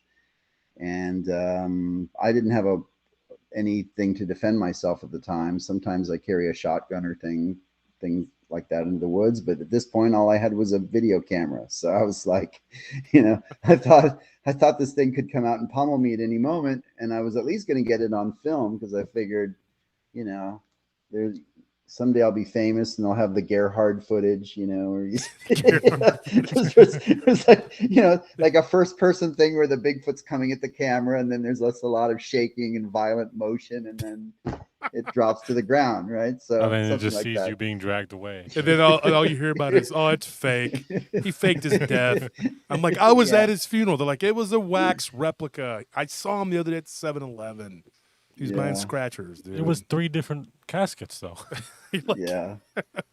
So we That's never did pretty see the scary. thing. We never did see the thing, but we heard other sounds at night. We saw some eye shine. It was, I felt it was pretty intense when you really, I spent a lot of time, years, researching these things in so-called active areas around North America. And when you really are in the realization in the moment that you really are close to one of these things, that it's really there, it's pretty intense. But that's why generally, but still, I don't think they're like overly out to get us like monsters. I just think they can be dangerous and territorial. And to my point, it never did attack us or anything, or throw rocks at us or anything like that. It just kind of kept its distance throughout the night, and we did hear it on occasion. Well, I can tell you this. I had a Bigfoot that really got after us a couple days ago, got us in trouble. That's my nephew Zane. He's got a size 16 shoe. He walked off post and almost got fired. So, yeah, Bigfoot can be a real butthole, and I'm just saying. I told my nephew, he got a size 16 foot. I said, dude, we were over there. Where were we at? We were at the place with the falls. What's it called? McKinney. And I told him, I said, dude, you should take your shoes and just walk around, and then we could take pictures and be like, hey, look, it's Bigfoot, big old feet he's got. Good God, buying shoes for that kid. We had a special order him. But no, I tell you this, it's not a joke to me, to when you feel these reports of all this weird stuff and these creatures, and there are people who are like, when they talk to you, they'll be like, I know you're going to laugh at me, and they'll tell you this crazy story, and they think that you're just going to go, oh, well, you're crazy or whatever. I don't do that. And now you and I were talking one day, and you and I, and of course, David and everybody else, we've gone over a lot of cases together. One of the things that I asked you one day, and I can't remember how the conversation came up, but I don't know if I think we were eating dinner or something. And I said, it was something about the weirdest cases. And that's when Lyle talked about the people that saw the devil. And then you gave me a story about, okay, I don't want to give it away. You can tell me, but yet putting it in context. Okay. If you just say, well, this is what this guy saw, but I asked you if that was the craziest thing that somebody had ever given you. Do you remember that? You're talking about very recently that we were talking about this? Very recently, yeah. And you were just like, kind of like, I don't know what to make of this. And you asked me what I thought. And I thought, dude, I can't even begin to. Okay. Yeah. So a paranormal researcher, like who's more interested in like ghosts and that kind of stuff, put this person in touch with me because they claim they saw a creature. But the description that I got secondhand from the researcher was that the person had seen a walking playing card about the size of a dog. So I didn't know what to make of that. It kind of harkens back to some of the books by like John Keel and Lauren Coleman's early books, where they have these really weird stories of like multicolored walking stumps, and it's like Cyclops peeking out from behind a tree. I mean, they had these weird stories back in the day that I hadn't heard in a while. But anyways, so yeah, I did ask you about that. Is that the one you're referring to, the walking playing card? Okay, this apparently I got more information on this. So good. I actually turned the sighting over to a researcher named Tobias Wayland with the Singular Fortean Society up in Wisconsin. He and his partner Emily are really excellent young researchers that really hyper focused on the really weird. They love the weirdest, the weirder the better. So he interviewed the gentleman, and it turns out that this happened in Hallettsville, Texas, which is halfway between Houston and San Antonio.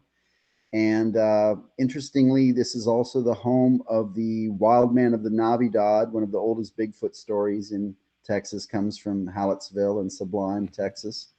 But according to Tobias's interview, this gentleman claims that he's a paranormal researcher and that he's had weird stuff happen to him his whole life. So he considers himself an experiencer. So this was maybe related to that. He was going on his way actually to a paranormal investigation of the old Lavaca County Jail, which supposedly is really haunted out there in Hallettsville. And he was driving down the road when he saw this thing walking in front of his car. Now, his description got a little more vivid. It wasn't really a playing card so much, and like, because the running joke was what, Wolf, when we first, what suit is it? Was it a clubs? Was it spades? It was it's a walking playing card. But what it turns out is that what he really claimed he saw was it was like about the size of a dog, maybe 4 or 5 feet long, but it was like a solid black square or rectangular object that was walking. And it was walking, it didn't have limbs, but it was actually walking on its corners. Like if you can envision this like black square object walking across the road and using the corners of its form as like feet. So that's what he saw. And then he claimed that he felt when they got to the investigation they were doing at this old haunted jail, he felt the presence of this thing, and that it was like still around, and that it was kind of like moving around his body and things, and he could feel the form of it, like the square form, and it was like it was attached to him. And there were, so that was kind of the story. So it was there was a little more to it. That's why I said you got to take you take it out of context. And it's one of the things me and David talked about it. We went into like a little bit about it, and he was telling me about a bear man encounter out near Blanco. He had gotten one or whatever, and then we started talking about some of these weird, and how if you take it out of context, it just sounds completely insane. You're just like, oh, there was this weird giant bat up on the roof of my garage, which somebody told us, Tony. What was that? That was South Austin. Mm-hmm. It was near one of our accounts. I know which one. The junkyard. Yeah. Okay, so we get this a guy that tells us, like, literally, I struck up a conversation with him at the store because I saw his shirt and it said, I believe, which is an alien thing, whatever. And I said, hey, if you believe, here's my card. And then he walks over to the garage. Tony's on one side, I'm on the other, of these parking garages we're working at. And he proceeds to tell us, I think it was last winter, he said, I had some weird something. I keep hearing scratching. Well, a few weeks ago, he's messaging me and he says, I know what it is. It's a humongous bat. He said it was the size of a dog. And this was literally like back in July around my birthday. Well, it's been longer than a few. Time just goes by so fast, especially when you get older. So he told me, he says, dude, it was a giant bat. He says, I can tell you, I'm going to get a picture of it. I'm going to get a picture of it. I'm going to prove to you. And I was like, even a picture, you can't prove nothing now. It's because of AI. But it is weird. But if you take it out of context, he just saw a giant bat. Well, it turns out that he's had multiple paranormal encounters there, not necessarily just him, but the people that work there. And it's a tow yard / junkyard, like, that's what it is. And so, when you had said that about the playing card and everybody was like, well, that's weird, and then Lyle was talking about the devil, whatever, and he had come on the show a 3 weeks ago, and he was talking about that encounter that those people had in Fort Worth. Mm-hmm. It's really, like, you take it out of context, but some of these people, like I mentioned at dinner, like, they're experiencers. And so now that you've said that, it lends credence to, this person probably had more going on than just seeing a walking playing card. And when you put it in the context of like, okay, I felt the presence of this thing later on. That makes sense. Now you're looking at the whole picture. That's the thing. And it's real easy as investigators like we are to actually even when you go to these places and you talk to people face to face, which I've done many times, and you know, if you just get them telling you a Dogman story, that doesn't tell the whole story. It doesn't tell you like what else went on. Something precipitated it, like the story in the book about the girl with the Ouija board. Now that's connected to the whole Hernandez Ranch thing, But that thing appeared because she asked, "What did my Uncle Joe see?" Or my stepdad Joe see, and then it appeared, like that's it showed her. This is what he saw, and we don't know. Now here's the thing: me and you also have talked about this, or I should say you and I, because if I wrote that would be incorrect grammatical. But you and I have spoken at length about this. When someone has an encounter with something, there two different people can see two totally different things, and then it's like it's all their perspective of what they saw. And I think with that particular encounter, it could be one of these things where we've talked about this too with our colleagues too about tulpas and how I told you what happened to me with the Ute.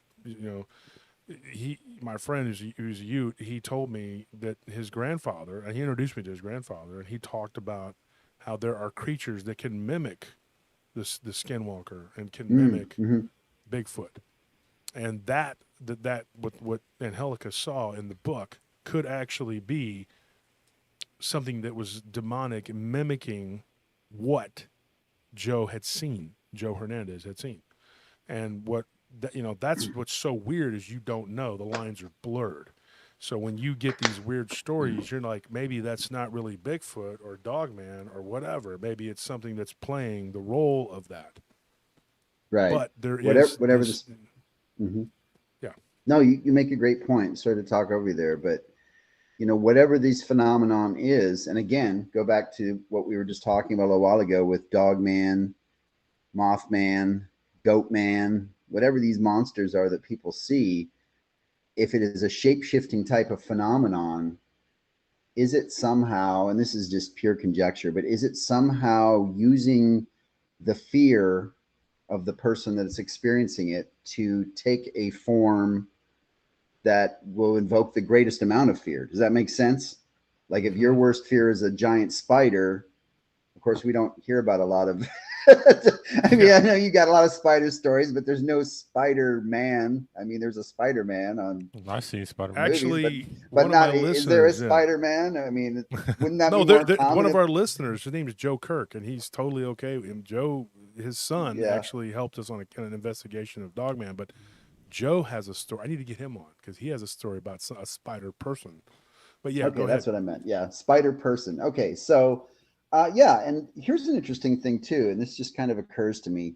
So I don't know if you ever heard of the hypothesis. There was a cultural anthropologist, I think his name was David Jones, who put out a theory about why humans created dragons in mythology. And according to him, it was as our human minds evolved, thousands or millions of years ago, we basically combined our greatest predators, the things that would eat humans the most, into one archetypical super creature. So dragons around the world are often depicted as having what features? They look like snakes, reptilian, because people used to get eaten by snakes a lot. They look like they have wings because things would swoop down from the skies and eat people. And sometimes they would also have the features of wolves or big cats, like claws, fangs, hairy, muscular. So it's interesting that this current phenomenon we have of Dogman, flying humanoids, and other monsters that people encounter often have human features, but they also have features of those major groups of predators, right? Wolves, dogs, reptiles, reptoids, and the flying humanoids. So I don't know what I'm trying to say here other than that there may be a cultural significance in terms of how we relate to this phenomenon. Well, what about breathing fire? I mean, or breathing elements. I mean, a lot of dragons breathe different elements depending on what color or depending on which myth you're adhering to, but it's a pretty commonality between them all. And dragons look different depending on cultural aspects. Eastern dragons are more snake-like. Snake-like. It's true. So yeah, there's but it's just interesting that there you find these connections sometimes that are kind of intriguing. Somebody says here the dragon is actually a vision quest creature seen during NDE or ayahuasca type vision. The first dragon was the goat head with wolf legs, serpent tail, and it was Lucifer. Here's one thing I'll tell you, Anderson. It is a vision quest creature, and that's one of the things that I talked to my friend who is a Ute, Native American, and what he saw in one of his visions, and it was a mass vision, were these big bipedal dragon-like creatures that were standing on the edge of the flame. What I saw was a giant wolf coming out of it, and 3 other people saw that too. Which is interesting that my nickname is Wolf, and I saw something. It's interesting too that his grandfather questioned me about have I had ever seen anything wolf-like. I had not told this man anything about my encounter, and I said yes, I did actually have something, and he said that I asked him, I was like, was that a tulpa? Not really understanding what a tulpa was. I explained it to him, and he says, oh, like something that pretends, and he says, maybe, he goes, but I think what you saw was something that it was the beginning of something. And he couldn't have been more correct. It really was the beginning of something. And it was, I was made, according to him, I was made to see that. Like my eyes were open, like it was there, but I just was made to see it. I could have just kept walking and it might have gone its way or done something else, who knows, but I was made to see it. So it did put me on the path of this, and I dare say that if I had never seen it, I would never have known you, Ken. I wouldn't be in the position, that I'm doing right now, because I wouldn't have had the interest that I have in this, and I may not have never connected the dots, and I may not have gone on the quest of looking for these things. It is interesting, though. I mean, and when you look at these creatures through the lens of an investigator, you have the luxury of like, well, I'm glad I'm not having to deal with that. Then you get to go home at the end of the night and not deal with it. Right. But if you're an experiencer, it's an entirely different world. And if you're not experiencing things on a regular basis, then you're good. It's fine. But at any time, if you're living in a place where there's activity or you're living in a place where there's high strangeness around, that's a whole different. I could not imagine living out at these ranches where these creatures are. It's just I couldn't do it. I don't know what I would do. I'd go flipping crazy because, like, we've all been to Hernandez Ranch, and I'm like, I don't live there. I can go home after I'm done dealing with it and say, no, yeah, it's cool. I'm glad that I'm not here. I'm not living here, and it's pretty and it's peaceful in the daytime. I'm not there when this stuff is going on at night, and nor do I want to be. And somebody was kind of trolling me about that. They're like, well, you're not out there. I was like, I don't live there. If I bought a piece of land and it was like that, then I could, I would be dealing with it, but I don't have to, so I'm not going to. And I sympathize with them. And I think Tony, Anthony, we all do. We think they're nice people. We feel bad that they're going through what they've had to go through. And it's traumatic and it's generational. But at the end of the day, we're not living that, and that is the luxury that we have, and like where you live. I've been to your place, and it's like you're not walking outside and seeing walking playing cards and flying, Black Panthers. That's good. You don't have to deal with that. I don't either. But there are people that literally they do, and we as a team, we all we investigated a lot of this, and we interviewed a lot of these people, and it's terrifying what these people have had to go through. And I know that these people aren't lying. They got nothing to gain by it. All they have to gain by it is being ridiculed, by the public at large. Yeah, no, I'm with you. I definitely am empathetic towards the trauma. I mean, you're right about that. I've interviewed witnesses for many years, and many people have been traumatized or continue to deal with trauma based on their experiences, and that is certainly something that we shouldn't lose sight of. So Barton's I don't know. I just I was just going to say that as much as we enjoy talking about all this stuff and speculating, and I understand a lot of people that in your audience will have strong opinions about one way or the other, whether it's demonic or interdimensional. And, the bottom line for me, Josh, is that I honestly don't know what's going on. And I'm totally comfortable admitting that I really have no idea. And I think it's kind of a humbling thing, but I think that that's something that people need to embrace more often in terms of, yes, there is a phenomenon that is very terrifying, and a lot of people are experiencing it. But we really, I don't think, are capable at this stage of our evolution of understanding what is going on. I honestly don't think that we have the capacity to comprehend what this phenomenon represents. And I know that probably aggravates a lot of people, but I'm just, it just seems so far out and so disconnected from our experience as humans, what these people are experiencing, that and who knows, it may be connected. I mean, there may be, I know people like to talk about connections to UFOs and ghosts and all these things, and this has been the Keelian philosophy that's been around since the 70s, that all of the major unexplained phenomenon that people experience is what Keel referred to as the global trickster, right? Something that's just appearing to us, making itself known to us. There certainly may be evil intent. Who knows? But I don't understand what's going on, but I still continue to investigate it because I find it incredibly compelling.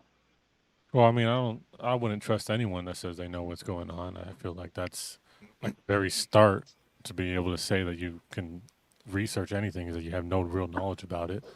And like, even especially since this has been going on for like 70 plus years and we haven't really made huge leaps into figuring out anything, it feels like the longer we research it, the more questions we pop up, and there seems like more cryptids are coming out of the woodworks, and like the more we focus on Dogman, all of a sudden you start hearing similar stories about bearmen. You're like, oh, what the heck is that about? Yeah, the bear man thing that's going on here in Central Texas. I mean, Weatherly's getting reports. I'm getting reports. I mean, we've got friends of ours telling us that they've seen Jenna Perry. She was here. She was in the book. It's weird. I mean, I don't know. I mean, we've all interviewed these people who've seen them, Ken, you included, and I don't know what to make of it. And people can say, well, they saw a bear. Well, Ken, you live, in San Antonio. I live in Austin, and there are no bears around here. Okay, I don't ever go out and to work and go, well, I better take my bear spray because I might get attacked by one of the many grizzlies out here, because they don't live out here. Right. That's not an issue, But Ken, I was going to ask you, you told me one day, you said, I don't think we can comprehend the Bigfoot, just about the Bigfoot phenomenon. You said yourself you didn't think we could comprehend it. I mean, you've been at the forefront of this for many, many years, and if you don't feel like it's comprehensible, then I know who does? It's Yeah, gonna be no, it's another great mystery. But there are the two aspects to the Bigfoot phenomenon. There's the the old school camp that I'm mostly aligned with, the apers, and then there's in recent decades there've been a lot of people that have been experiencing Bigfoot with these paranormal elements combined. So that certainly is very confusing, for in terms of looking at it. Like I would, I think you could make a much stronger, although scientists would scoff at both propositions equally, you can make a pretty sound argument that Bigfoot could be an undiscovered hominin, because things that look like Bigfoot did exist. We have their fossils. We know they were here. But you can't do that. You can't make that argument for Dogman and Mothman and some of these really weird human-animal hybrid type things. At least based on our current scientific understanding, they don't make any sense. That doesn't mean that there wouldn't be maybe some point in the future where we would make that jump. But we've not had any fossils. I think you were on the podcast episode one time. I think we talked about this. But I remember you saying on the show that we have no fossil record of apes in North America. So that's true. Wouldn't there be something? I mean, there should be something that we could hold on to. and say, hey, You this would you is would think, yeah, you would think that, particularly from Pleistocene deposits, because hmm we have good examples of all the animals, the big animals that were here in North America during the Pleistocene, the giant bears and beavers and sloths and things like that, saber-toothed cats. So you would think that if Bigfoot was around at that time period, they would have a viable breeding population. They're big. There was a lot of them. So you're right. That is definitely a strong argument against the reality of a surviving fossil form. It's really strange considering that like most Native American tribes have uh, some kind of story or belief of like a creature that is or is very close to Bigfoot, and I mean, Mhm. all these Native American tribes are right here, originate or were here in North America for a long time, and but there's the fossil record isn't here. So I mean, what were they seeing? What were they talking about? You know? well, and they talked about them, in the spiritual and the physical sense, like they can be killed. Like I was talking to a Choctaw, and you heard part of the conversation, Anthony. Hmm. And he was saying just a few days ago, he's like, they can be killed, but he doesn't believe that they are fully physical. Like he says they are, but they aren't, you know. And that's the whole thing. Is like I have a friend who I picked cherries near the Dalles years ago when I was a young guy. I was like 17. And I thought, I'm going to go on the Great American Adventure until my car broke down in Idaho. Then it became just sitting at the Burger King waiting for my Uncle Butch to send me some money. but but I thought I'm going to do this. My dad's like, sure, go away. We don't care. Go have fun. Have a summer away from me. I don't give a crap. But that was very loving. So I decided, I said, you know what? You're right, Dad. I should go out with no money and nothing but the clothes on my back and my beat up car and drive all the way to Oregon and work on a cherry farm. I had a guy that I'm still friends with to this day. His name's Curtis. And he swore up and down that his dad shot one of these things. That it tried to break into they had a cabin up in Canada, British Columbia, and it was right across, And he said, dude, years ago when we lived in the border, he goes, one of these things tried to break into the cabin. My dad shot it. There was blood everywhere. He goes, they're absolutely a physical thing. And I was like, okay, fair enough. And I told him about what I had seen. And Mm. he said something that my friend who actually lives in Fort Worth, who's a good, I'll probably see him at the conference. He said the same thing, exact same thing that Curtis said to me. He said, I understand Bigfoot. I get it. I get that there could be a giant ape-like creature, whatever. But how does werewolf on its hind legs walking around, how does that work? And I told both of them the same thing. I was like, there's no fossil record of this, of either one of these things. So I don't get, like what they are, but there is, and we talked about this on the podcast episode with you, Ken. I remember this too. I'm pretty sure, if memory serves me, we talked about the hyena type creatures. Now, there was a North American hyena that lived alongside the dire wolves and gray wolves. They all were around at the same time, and these hyenas, that were supposedly died out a long time ago, which some people believe that could be what the Amarok, that you guys were looking for up there Mhm. in Alaska. That could be Mhm. what that is. And then we talked about it being the Anthracyon, but that would be so far back in history. Mhm. But if you look at the fossil record, there is a record of these hyena-like creatures. So what these people are seeing out in the Permian Basin in the last 20 years, there's something there. You could say this is a relic population or the remnant population or some sort of a population that are the descendants of that. But just no way to say with Bigfoot. Now, my theory, I believe these things come from the inner earth, and that's why you don't just go out in the woods and see them. And I believe that they could be living in the inner earth. And I think that their world is a little bit different than ours. And I think that they've adapted to that world. And like Linda believed before she passed, she believed that these things would come up to the surface. And when they had to be in our world, whether they were interdimensional or however they came, Mhm. whenever they would eat and drink, they would become more physical. And that was one of the theories that she talked to me and Barton about on the phone. We talked about this. And I talked to you about that. And you were just kind of like, well, I don't know. You're kind of like undecided. You're not real sure. But it would make sense that you believe that these things are flesh and blood. And I believe that they're both. And some people absolutely just say that they are completely not flesh and blood at all. That if Right. you shoot one, there's nothing happens. But I've gotten too many reports of them interacting physically, so they can manipulate our world in a physical way. But you still have the whole thing with the fossil record not being there. You know, I don't know. It's just, it's such a rabbit hole. And I hope that we can, you know, discuss that at the conference. Whoever's going to go to the conference, you're in for a real treat, because there's going to be a bunch of people there arguing, and we're all going to line up and we're going to beat each other with sticks, and the winners are going to be like, this is how Bigfoot is. Well, the thing that gets me too is that, you know, even as we're researching and, you know, trying to figure out, and we're making headway into answering some of these questions, at the end of the day, is like, we don't understand the dichotomy of their society, how they interact with each other.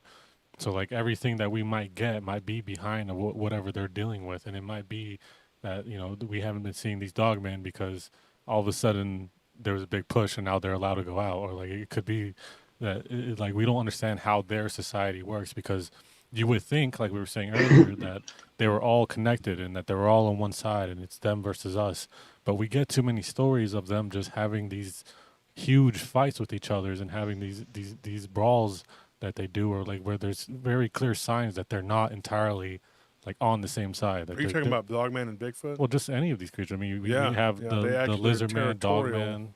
I mean, Dogman and Bigfoot. We also have rakes The and Bigfoot, Dogman. there was a Bigfoot one with the Goatman. Goatman. creature, I mean, yeah. you But would, there was paranormal stuff going in there too. it's just really weird. It's like, it feels like we're a bit behind, and then like every time we make a step forward, they're making 2 steps forward, and it's like we're trying to catch up to figure out what the heck is going on here.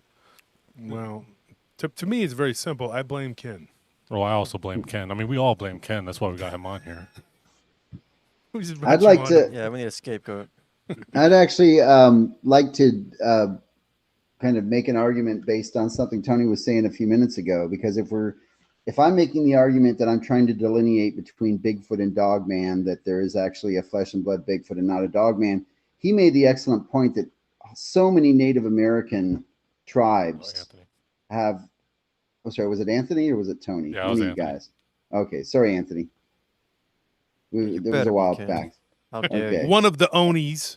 Yeah. Okay, he made a good point that many Native Americans have traditions of things that look like Bigfoot, right? The wild man, the hairy man, the bushman, and I could name at least a dozen. You know, between Skookum, Sasquatch, Mayak Detat, Siatko, Sihatik, Junakwa, Bukwas, Aruluyuli. So there's Opa. many different names. How many Native American traditions do we really have of dogmen? Well, we have quite a few actually. Yeah, We we have have the some Navajo. wolfmen. Okay, name Yep. them. Name Okay, 5 the different Native Aztecs, American the Mayans. names. Well, Name- the Zolotl with the Aztecs, and then you have. Okay, that's good. That's fair. Okay, that's a good one. Okay. Jeez. Let's Is keep that going. it? I'm just Or would I get saying. to There's go a Zip Totec, which is sort of a jaguar wolf type creature, the Mayans, and then you have the Navajo, which call it a skinwalker. They all Okay. have a name for these things. The Windalushi, there's the Spirit Tongue. There's all these different types of tribes that have these different names for them. So I mean, I don't know. Well, that's actually a question I have. Are there any South American instances of Bigfoot, like the Oh, sure, absolutely. Okay, I was wondering That's because a it might question have for been. you, Ken. Ken, answer that. I was curious because I was wondering if it might have been like Um, down south was Dogman. Okay, and shut up up, so north. Ken was can answer. Bigfoot. Go ahead. lots in Central America. You have the Sisamito and the Aracalengue and some different ones. But once you start getting down to South America, there's actually less. There's in Argentina, there's the Uku, and then in Brazil, possibly the Mapinguari. And then you have the Littlefoots. There are lots of little furry, you know, like the Didi, the Shiru, and Like Homo stuff. So, floresiensis. There's actually a yeah, there's a bunch of hobbit those man. down in South America. But you know, admittedly, I'm not as familiar with South American native traditions as North Americans. So Well, I'd have to there's do more also research there's on also the Kugamonger. I think that's from the South Parkian Ike tribe. that. The Kugamonger. I'm joking. Yes. Home of the Dogman bear pig. Home of the Anyways. man Man bear bear pig. pig. You're right. You're right. There are some native traditions, but I don't think there are nearly as many. And I've looked into a lot of native traditions in my research of thunderbirds and other legendary creatures, and it seems like Dogman type creatures are not nearly as prevalent as Bigfoot type creatures, man-like creatures. So I would just make that argument that you could make an argument for a delineation there that they are somewhat different.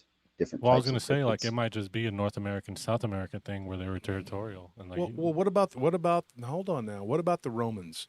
What about the Greeks? I mean, they all believed but they all believed they were shapeshifters now too. When I was down in Mexico, my stepdad owned a ranch south of Monterrey, and we went down there, and they were talking about the hombre lobo like it was just right there, you know. And it was about a year before I saw what I saw, and I thought this is the biggest bunch of bullcrap. And I was out hanging out with his brother, who was just a little bit older than me, and he was smoking a cigarette. And of course, I wanted to be cool. I was like 14. Hey, let me smoke a cigarette, you know, like. And I'm over there coughing. I'm like, oh, I don't want to smoke that anymore.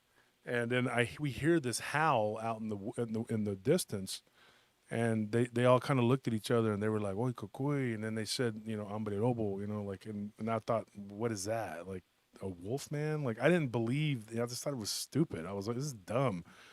Mattia Hova, though, and you know, Anthony, she would always talk about these things like they were real. Like it was just a real thing. And the cadejo, don't go outside at night. The cadejo will grab you and take you to hell. I mean, Yeah. in a very sweet old lady voice, you know. But if you only do something bad, if you pray, then Jesus Christo, she will protect you, and Mary will protect you. And she would always wrap a rosary around me so I could walk back to my, you know, whatever.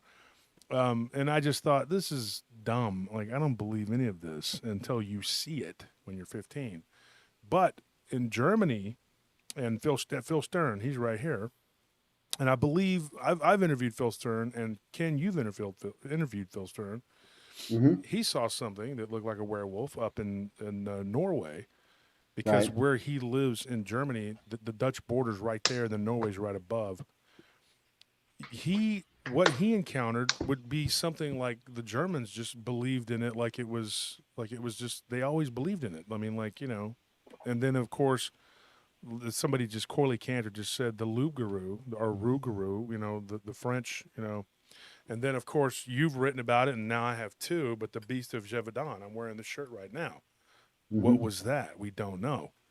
But there are lots and lots of stories of these creatures, like a whole lot of them, you know. And I just interviewed somebody from Sweden the other day, and they believe in these things way back to the Viking times of berserkers, you know, that they could shapeshift. Is it a shapeshifter? I don't know. But most of the stories about these dogman creatures are of them shapeshifting. Mm-hmm. You know, as opposed to like Bigfoot, it's like people see it, but there's not many stories of people changing into them. I don't know. That's my take on it. Yeah, I mean, aren't skinwalkers like a Native Well, American? the name for the skin it's Navajo, but every tribe has some sort of myth about them. But they're not as a flesh and blood creature. They're almost always known as some sort of like spirit, or they're like a shapeshifter, or there's something that even me and Chad Lewis had this conversation, and I can't wait to the conference because we're gonna talk about this again. But me and Chad had this hour-long conversation the other day, and Chad Lewis, good colleague, friend of mine and Ken's and ours, smart guy. We were talking about the Wendigo, and he's going to do a presentation on the Wendigo, and I can't wait to hear it. I cannot wait to hear it. I'm stoked for that. But he was talking about how it just depends on the spirit that goes into you. You know, these different tribes like the Chippewa and the Menominee, they have these different beliefs that it just depends on what you're attacked by. You take on that form. It's very interesting, very interesting stuff. But Ken, we're gonna let you run. I know you got a lot to do. I know you're busy. Are you still working at the zoo? Yeah, I haven't been there much, admittedly, this summer. So I'm gonna probably 'Cause it's once it hot. cools down a little bit. Yeah, because I didn't want to die, so I figured I would wait until the temperature dropped about 15 degrees, and then I would No, Ken's laying yeah. there sleeping and here we have the North American cryptid researcher, the Ken Gerhardian. I don't know if he's alive. I'm gonna go poke him with a stick. Not a big fan Yeah. of dying. Not a big fan of death. Come on, guys, throw some Shasta at him to wake him up. Shasta is Barton's kryptonite, but for Ken, it wakes him up like Popeye and spinach. Oh man, can't wait. I think the fact that Barton hates Shasta so much just makes Ken like it I even think more. it strengthens him. He's like, Yeah. give it to me. Yeah. The Shasta is the power. Are you, Yeah. and just, quick question here before we bounce you. That sounded terrible. I didn't mean bounce you, but we let you run and you Get out of bounce. here, you're bothering me. But before we let you go, are you planning on bringing some delicious Shasta flavors for Barton to enjoy this year at the conference? Or I don't know. Barton's pretty set in his ways. I don't know if he's gonna deviate from that Coca-Cola program at all. I mean, You should maybe make I an could do armor. like a slip, like where I just bring it to him in a cup, like a sippy cup, and say, "Hey, I got you a That's Coke, you said Barton." it on the show. And then, Oh, I was gonna and say we then- could trick him. I don't. No, I don't. I think he I would tell the respect difference Barton too much immediately to and spit it slip out. Shasta in his sippy cup. Well, he would I'm start jesting, melting. of course. Yeah. You know what we should But, do? What we should do is like get a cup of Pepsi, cup of Coke, cup of Shasta Cola, and then like one of those HEB, the cheap colas, whatever they're called, and Yeah.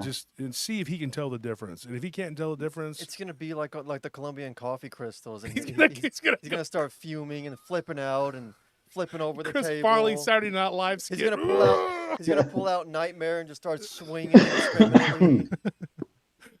We're gonna have to get some bear spray to calm. Yeah. Okay, Ken. All right. Well, it's great fun. I love talking to you. I love hanging out with you. You be safe on your journeys, my friend, and we will see you at the conference in Fort Worth, September 1st. Okay, looking forward to seeing everyone at the conference. It's going to be a blast. Yep. So we will All see right. you later. Okay, guys, take care. Have a good show. Thanks for having me on. Yeah. Of course, Ken. Later. Thank you, Ken. Alrighty, bye.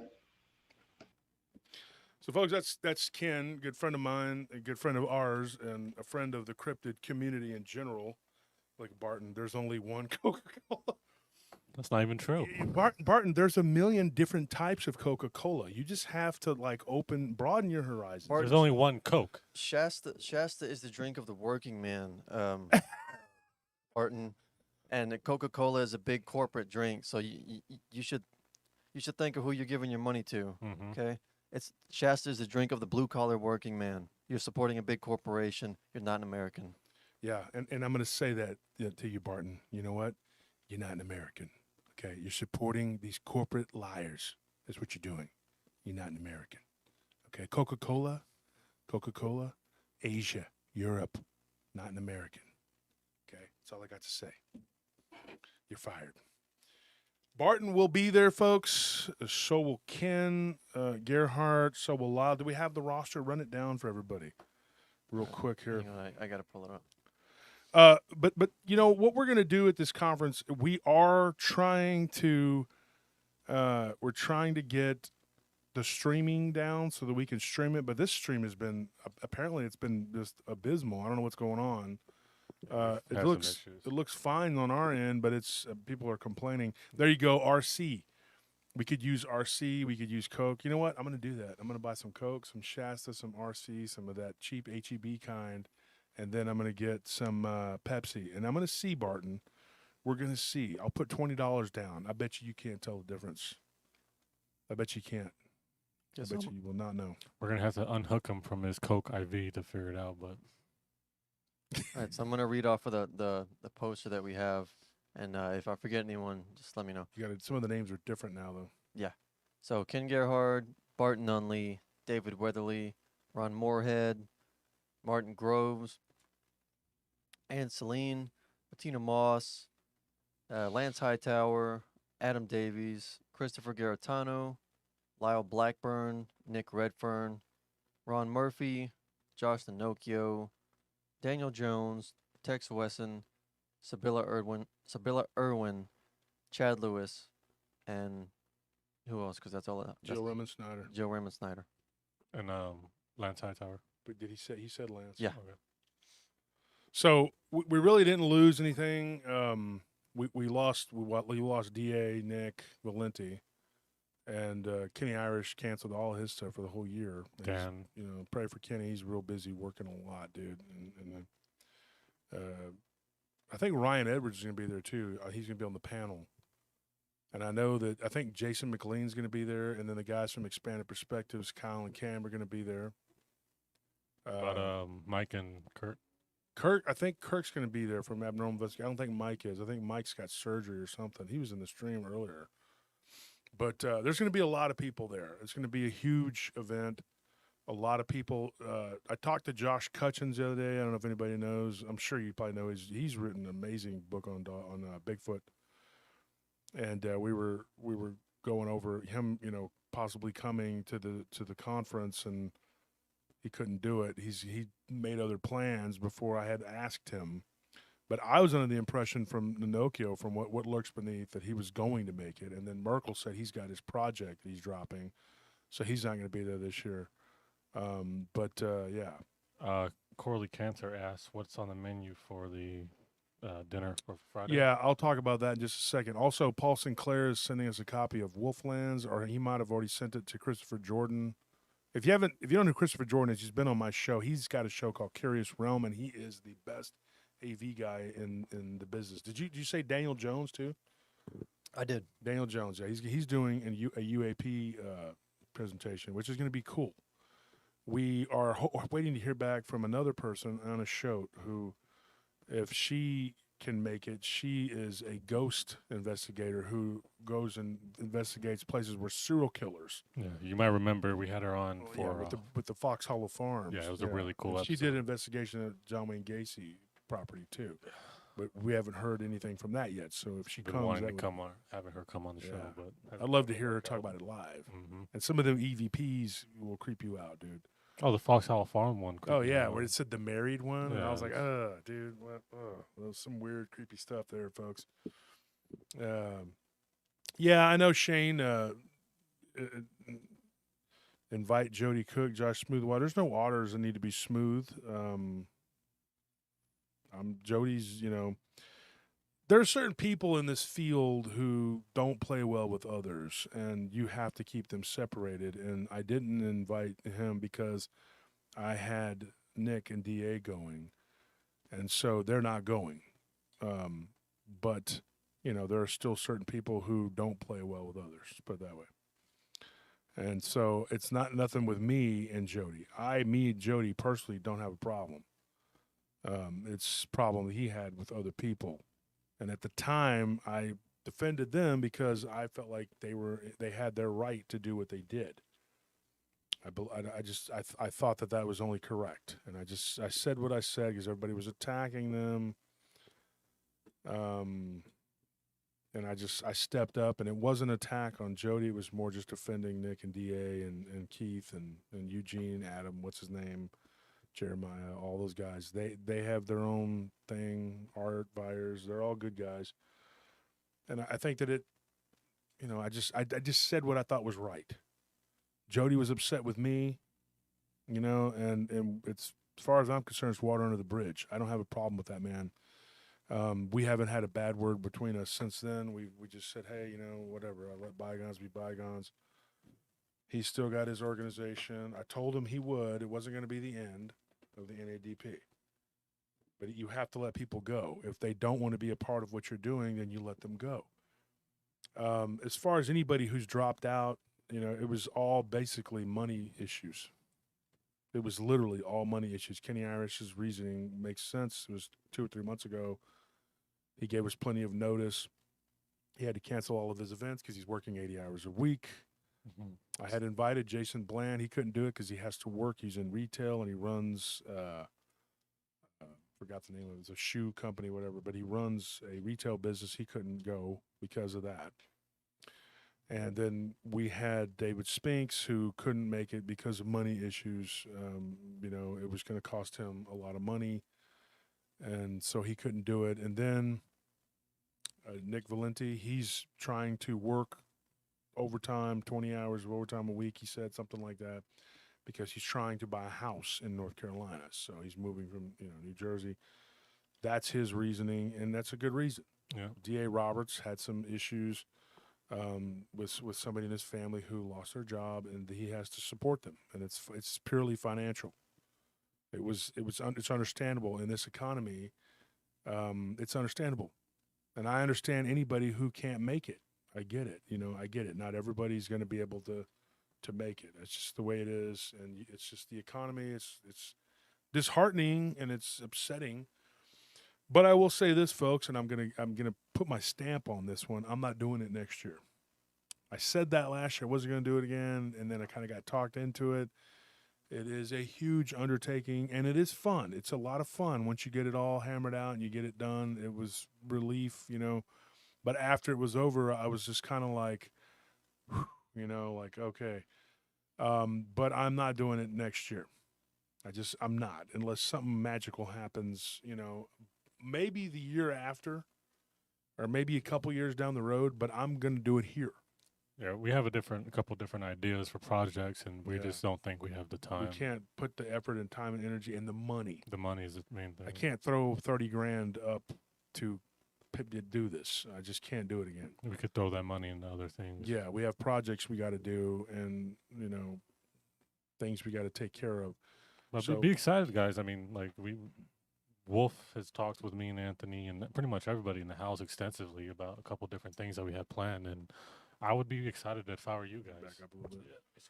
There you go. I would be excited if I were you guys, because based on what the conversations he was having with us, he is ready to go after this conference. He's ready to start moving the show forward, moving everything forward. So it's pretty exciting. You guys might not even remember that there is going to be a conference next year because of it. Yeah, and if somebody was asking about the food. Now, the food options, there's going to be brisket, barbecued, Texas barbecue brisket, Thorndale meat, which is our Trey Felton.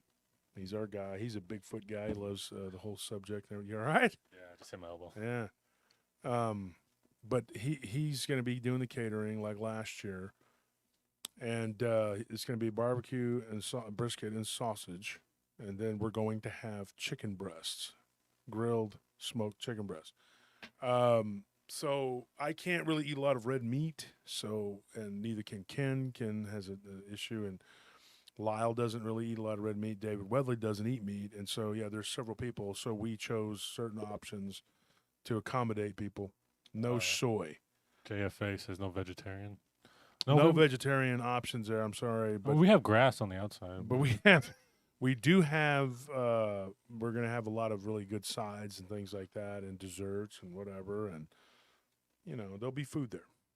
And, like I said, the first meal is on us. It's catered. We can't be more happy. I hope 300-400 people show up to eat it. I don't care.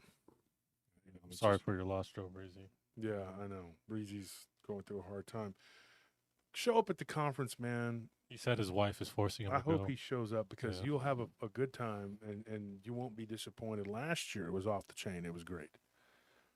We hung out with Barton. Barton brought his swords, and everybody took pictures with him and everything, and it was a good time. Most of us will be staying at the same hotel, and so there'll be some downtime there. I told Lance that I wanted him and Garitano and Barton and all y'all to stay with Martin Groves and Daryl Denton. We're all going to be at the same hotel, so we can talk and hang out and do what we're going to do.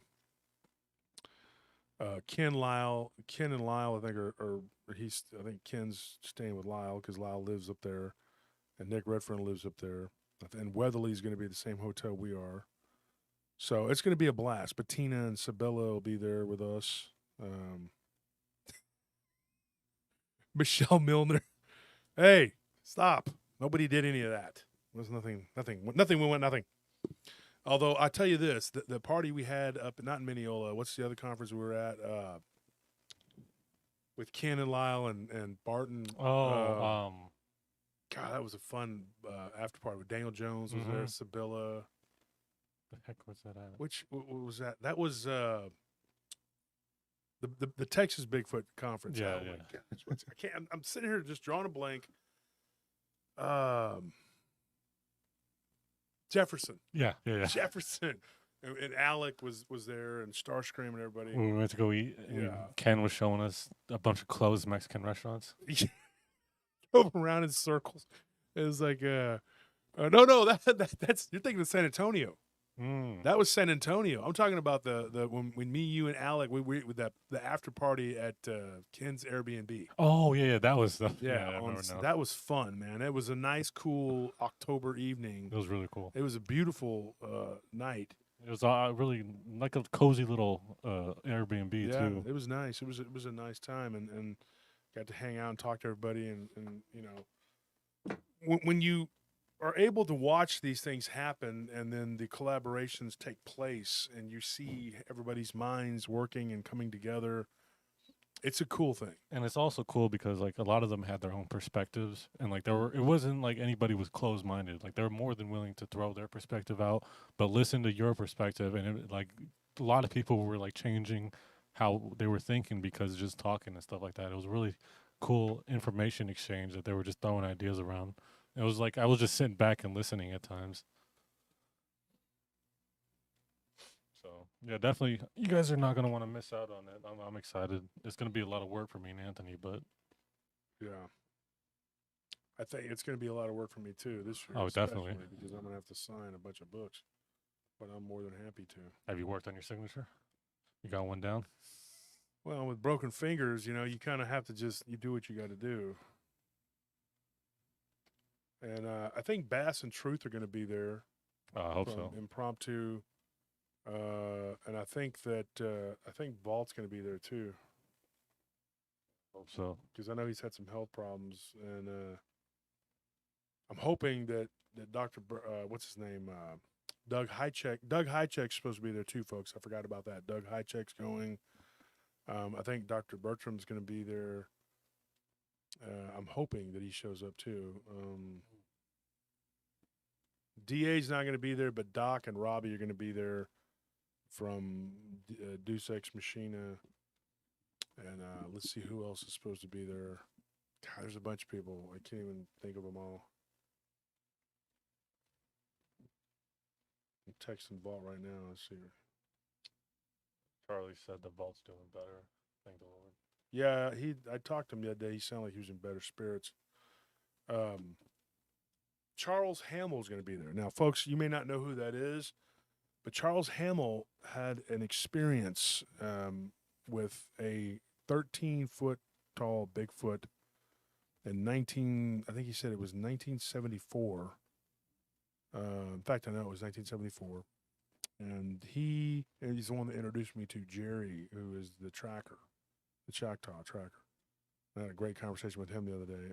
But Charles is going to be there. He's got an amazing story. I'd like him to tell his story. It's incredible. And so, anyways, he's from Texas, and he's gonna be there too. So, anyways, folks, thank you for tuning in tonight. Oh wait, it's only 2.5 hours. Are we gonna quit early or what? Got another story in you? Well, I know you do. I always Yeah. got stories, folks. Folks are dropping out though. You ready? Yeah, they're like taking off. They're like, well, it's over.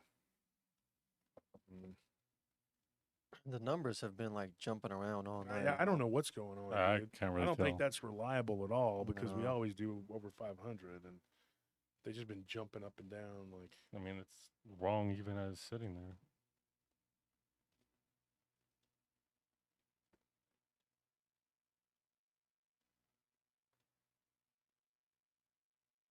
Yeah, the conference does continue on a Sunday. Friday is the VIP. Saturday and Sunday are going to be the main conference.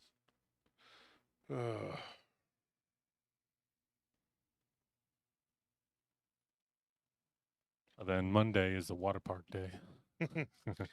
Yeah, I'm still trying to talk my wife into being like okay with that. So we'll see what happens. This I'm weather, down. I'm excited. I'm just gonna I'll put be on all over that probably put one. on Oh a my shirt gosh. because you're probably gonna get very sunburned. But definitely bring lots of sunscreen and maybe cover yourself, because otherwise, folks, if you want to hear a story, tell me what you want to hear. And if you don't, guys, you take over for just a second. I'll be right back. Let's see what we got here. I got a story. One time, I was sitting there and I dropped my beer, and it was very muy scary. Shut up, Tony. Okay, so we have one immortal story, alien, shapeshifter, bat squatch.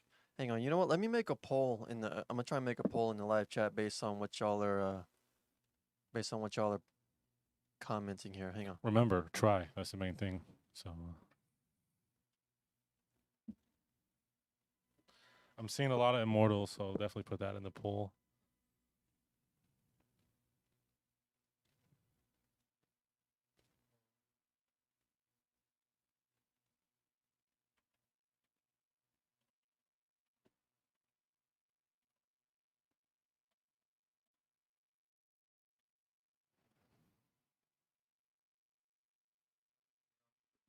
Immortal, definitely. Dogman, obviously. I'm seeing some Goatman or Giants. A lot of Skinwalker. Giants.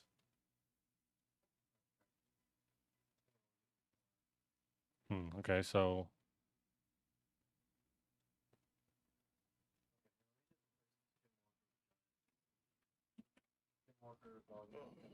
yeah, What's going on? we're making a poll real quick to see which stories would be most popular. All right. Because we got about 30 minutes. I got some in my phone right here that Scorpion had emailed me. So we got 4 options because the YouTube only lets us put 4 options on a poll. So click on that poll and we'll see what we got here. You have to do it on the computer. Oh, Oh, I got the good one about the lizard man. Remember the one that we got about the guy Hang on. walking down the street?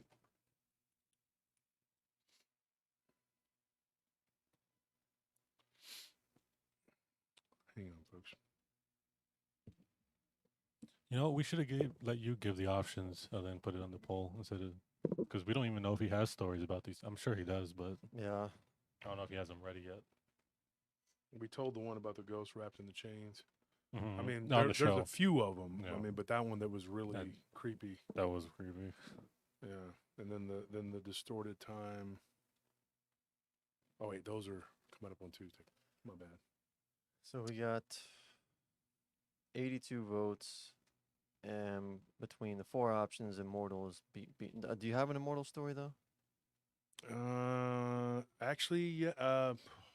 You don't have it ready, or Yeah, I'd have to go and read it and flesh it out. Maybe I could have it ready to go for like Next Friday? Next Friday, yeah. yeah. Okay, so Dogman and Giants are pretty much neck and neck. I mean, Dogman's winning by 2%.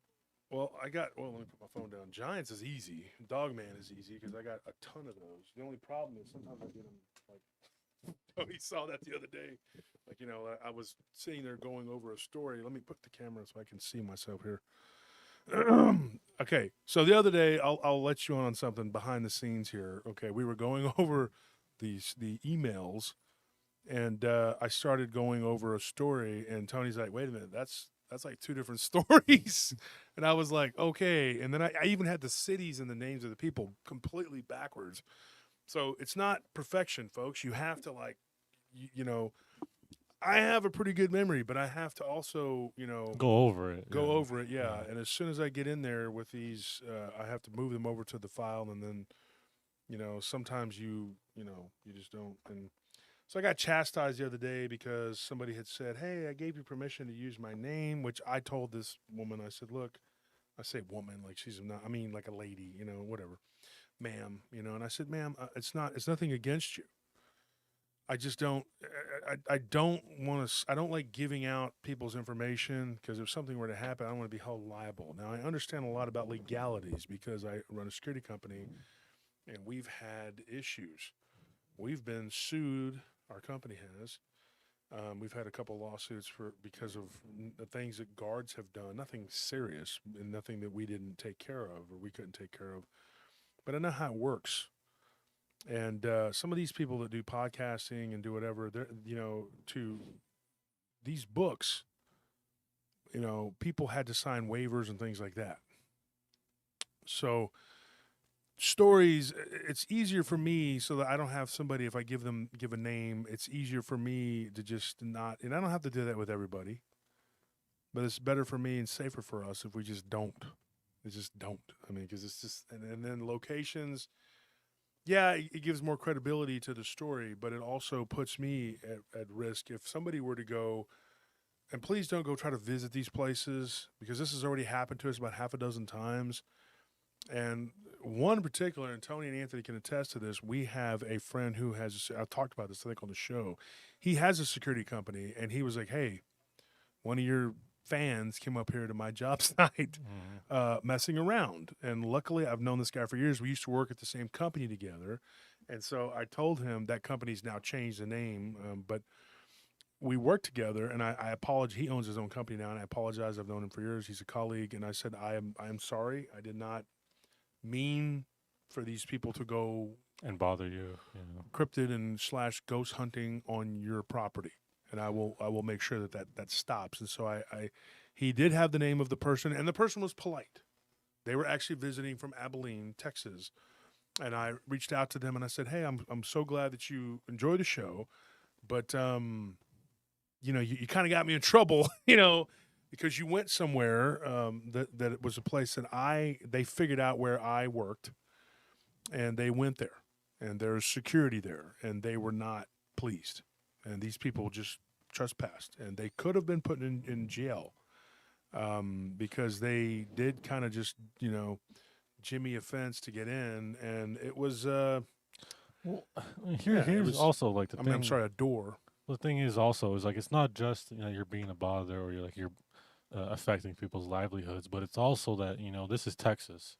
You might get shot. There's a really high likelihood. Luckily, it was downtown. It was in Austin, Yeah, and it wasn't an overzealous guard because these are armed guards. they are, and you have to really be careful because it's not just like security guards. I mean, you might get shot on someone's property that you're not supposed to be, Absolutely. and they will more than willingly do it. Downtown is very dangerous too, folks. Downtown Austin has become very dangerous, and the guards and police are a little nervy right now. Okay, so going to these places and being like, "Hey, I want to look around," not such a good idea. Another thing I got to put the disclaimer on is purple posts. Do you want to tell people what purple posts are, guys? Anthony? Yeah, purple posts are they're a way for people who live in the country, like in rural areas, to mark their property as a very dangerous place for you to be if you go past those purple posts. It's their way of telling you, if you come on my property, I assume that you have ill intent, and I'm going to shoot at you. It's castle laws. I mean, Yeah. they can. And it's literally- perfectly legal. You have no recourse. And that purple paint is very bright purple. It's highly visible. You can see it. Yeah. There's some out there by our property where we're building a house. I Mhm. mean, it's they're right, and if you go there, something could happen. Now, let me thank everybody who donated that we didn't get to thank Kate Hunter, Michelle Collins, Kate Hunter, Guy Mandude, and Michael DePaul. Thank you all for that those donations. Hopefully, you're still in the chat. And also Larry donated. And Larry, Oh, of Larry, course, thank you and for Larry doing and that. Son Fisher and Sons Roofing. Don't forget Larry, great guy. So Dogman is that one of the main votes or what? What are we doing here? Yeah, Immortals? Yeah, we don't want to Dogman's- spend 30 minutes just searching for a story and not tell one. I got one story that might be really interesting, and I told you guys the other day. The one in San Antonio. Do you remember? I don't know if we talked about it or not on the show, but there was a guy that lived in an apartment complex, and I think I breezed over it or something, but I got the whole details down, and I don't know if you remember that. We were driving to San Antonio. It was the day, I think it was the day we were talking about it. It was the day we went to go help Ann move her stuff, whatever. And I think it was when we were halfway there. I think that's when we talked about it. There was, anyway, I think it's a werewolf story. I mean, as far as what I believe it is. There was a guy who had a neighbor, and they lived in what used to be, it's in San Antonio, and I can tell you that much. And it used to be like a motel, and it was like a rundown motel on the bad side of town, let's put it that way. And they converted it to apartments. And so they were just kind of like these like walkways. So you just walk into your room, you can open the door, and there's the other person's apartment, like right, it's like a motel. But do you remember that? And it was like the guy had seen this werewolf-looking creature down by the car. Do you remember that story? Where at? In San Antonio. I The think guy was in so. his apartment complex, and I fell asleep on the road there, so I but might he have got missed that one. threatened by this individual. And well, anyway, the story is I fleshed it out, and I went through it. The guy gave us a story, and if you've already heard this, then I apologize. But I'm pretty sure that I didn't tell this one. The guy had a neighbor who was always acting weird, and one day when he was upstairs, it was like 3 or 4 in the morning, and he was on his cell phone, and he looks down and he sees this weird looking creature kind of crouched down in between a vehicle, and like there's like this little like those little things that jut out that have the plants in them. It's like a cement deal with just mud or mud, like dirt, and then the plants are potted in it. I don't know what they are. And then you park right there, and then on the other side is where the office is, right? Okay, well, because it used to be a motel. Now, there is another story that was kind of similar to this that I got out of South San Antonio, and it was about a guy in an apartment complex, but it was a different situation. This one was pretty cut and dry. The guy saw what he thought was he said it was a chupacabra, because that's very common. A lot of Mexicanos, they say, oh, chupacabra, el chupacabra, and it doesn't really mean that the little, goblin imp-like reptilian creature or this weird blue dog that people see. It's like a catch-all. It's a catch-all, kind of like el cucuy, it's like this, Fantasmo. fantasmo is just, whatever. And so when they tell us, any of us get a story, and it's a Mexican person, and they say it's el chupacabra, whatever, a lot of times you have to ask them, hey, because it conjures up the image to me of that little green dude or whatever, the little cartoon-looking green dude, which if you see it in real life, I haven't, but I know people who have. It's not so cartoony. In fact, one of our workers named Philip years ago, do you remember him, Anthony? Yeah. He saw one near one of our job sites, and it freaked him out. And then later on, my cousin Bo could back him up because he caught the glimpse of something that looked like that, but didn't get to see it full on like Philip did. Now, I was out there one night with Bones. This is another weird story, and I'll start with this one. Let's just do this one. And we heard something making this weird whistling noise, which I remember my Tia Hova always talking about, don't, because it's La Chusa. And Bones shined his flashlight, and we saw something whip around a tree real fast with a lizard-like tail. That's all I saw. Now, could have been a big, giant lizard, okay? We know that there were lemurs out there because somebody had a bunch of lemurs, Madagascarian lemurs, that they had set loose. So there's lemurs from Madagascar running around out at Lake Travis. True story. So anyway, Bones said, man, what if that's the little chupacabra that Philip and Bo were talking about, My brother was out there one night, and he heard some weird screeching, screaming noise. Scorpion did too. But I'm pretty sure what they were hearing was a mountain lion. And did we not, Anthony, remember the tracks we found? Mm-hmm. Humongous. Yeah. Humongous. My dog was a 140-pound mastiff, and his tracks were like that. This thing was like this, and it was a full-grown male mountain lion. I'd say it had to have been 260 pounds, 270 maybe, like probably one of the largest ever. About 3 months before that, me and Scorpion were driving through Comanche Trail in the Via Montana, which we did security there, and it's kind of like a little canyon. And there was a mountain lion that ran out in front of our truck, and it was just a young, like a cub. And I said, "Oh, look at that!" And it just ran across the road real fast. So several months later, we see this footprint of this huge male. I mean, it had to have been a monster, and it was out there. So yeah, it was very wild. A lot of weird stuff. I saw a pack of coyotes about 20 strong out there one time when I was walking my rounds. I was down there by Mike Sanchez's house. Bo's not Bo, my cousin, but Bo, the guy that owns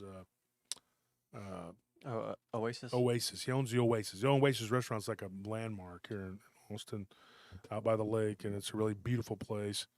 But anyway, I know the owner, and I was his helicopter pilot / bodyguard. I was walking back from his house and doing my rounds, and there was Magic. Used to be a stuntman, and he's got that place down in South Austin now. And he's done work for the Fall Guy and MacGyver and all this guy has an incredible history. So I was walking by, and me and him were outside talking. I just finished doing my rounds. Of course, I was armed, everything. And there, literally, I just see eyes, just tons of like eyes in the woods. And I shine my light, and there had to be about 20 coyotes. Now, these coyotes in Texas, they're big.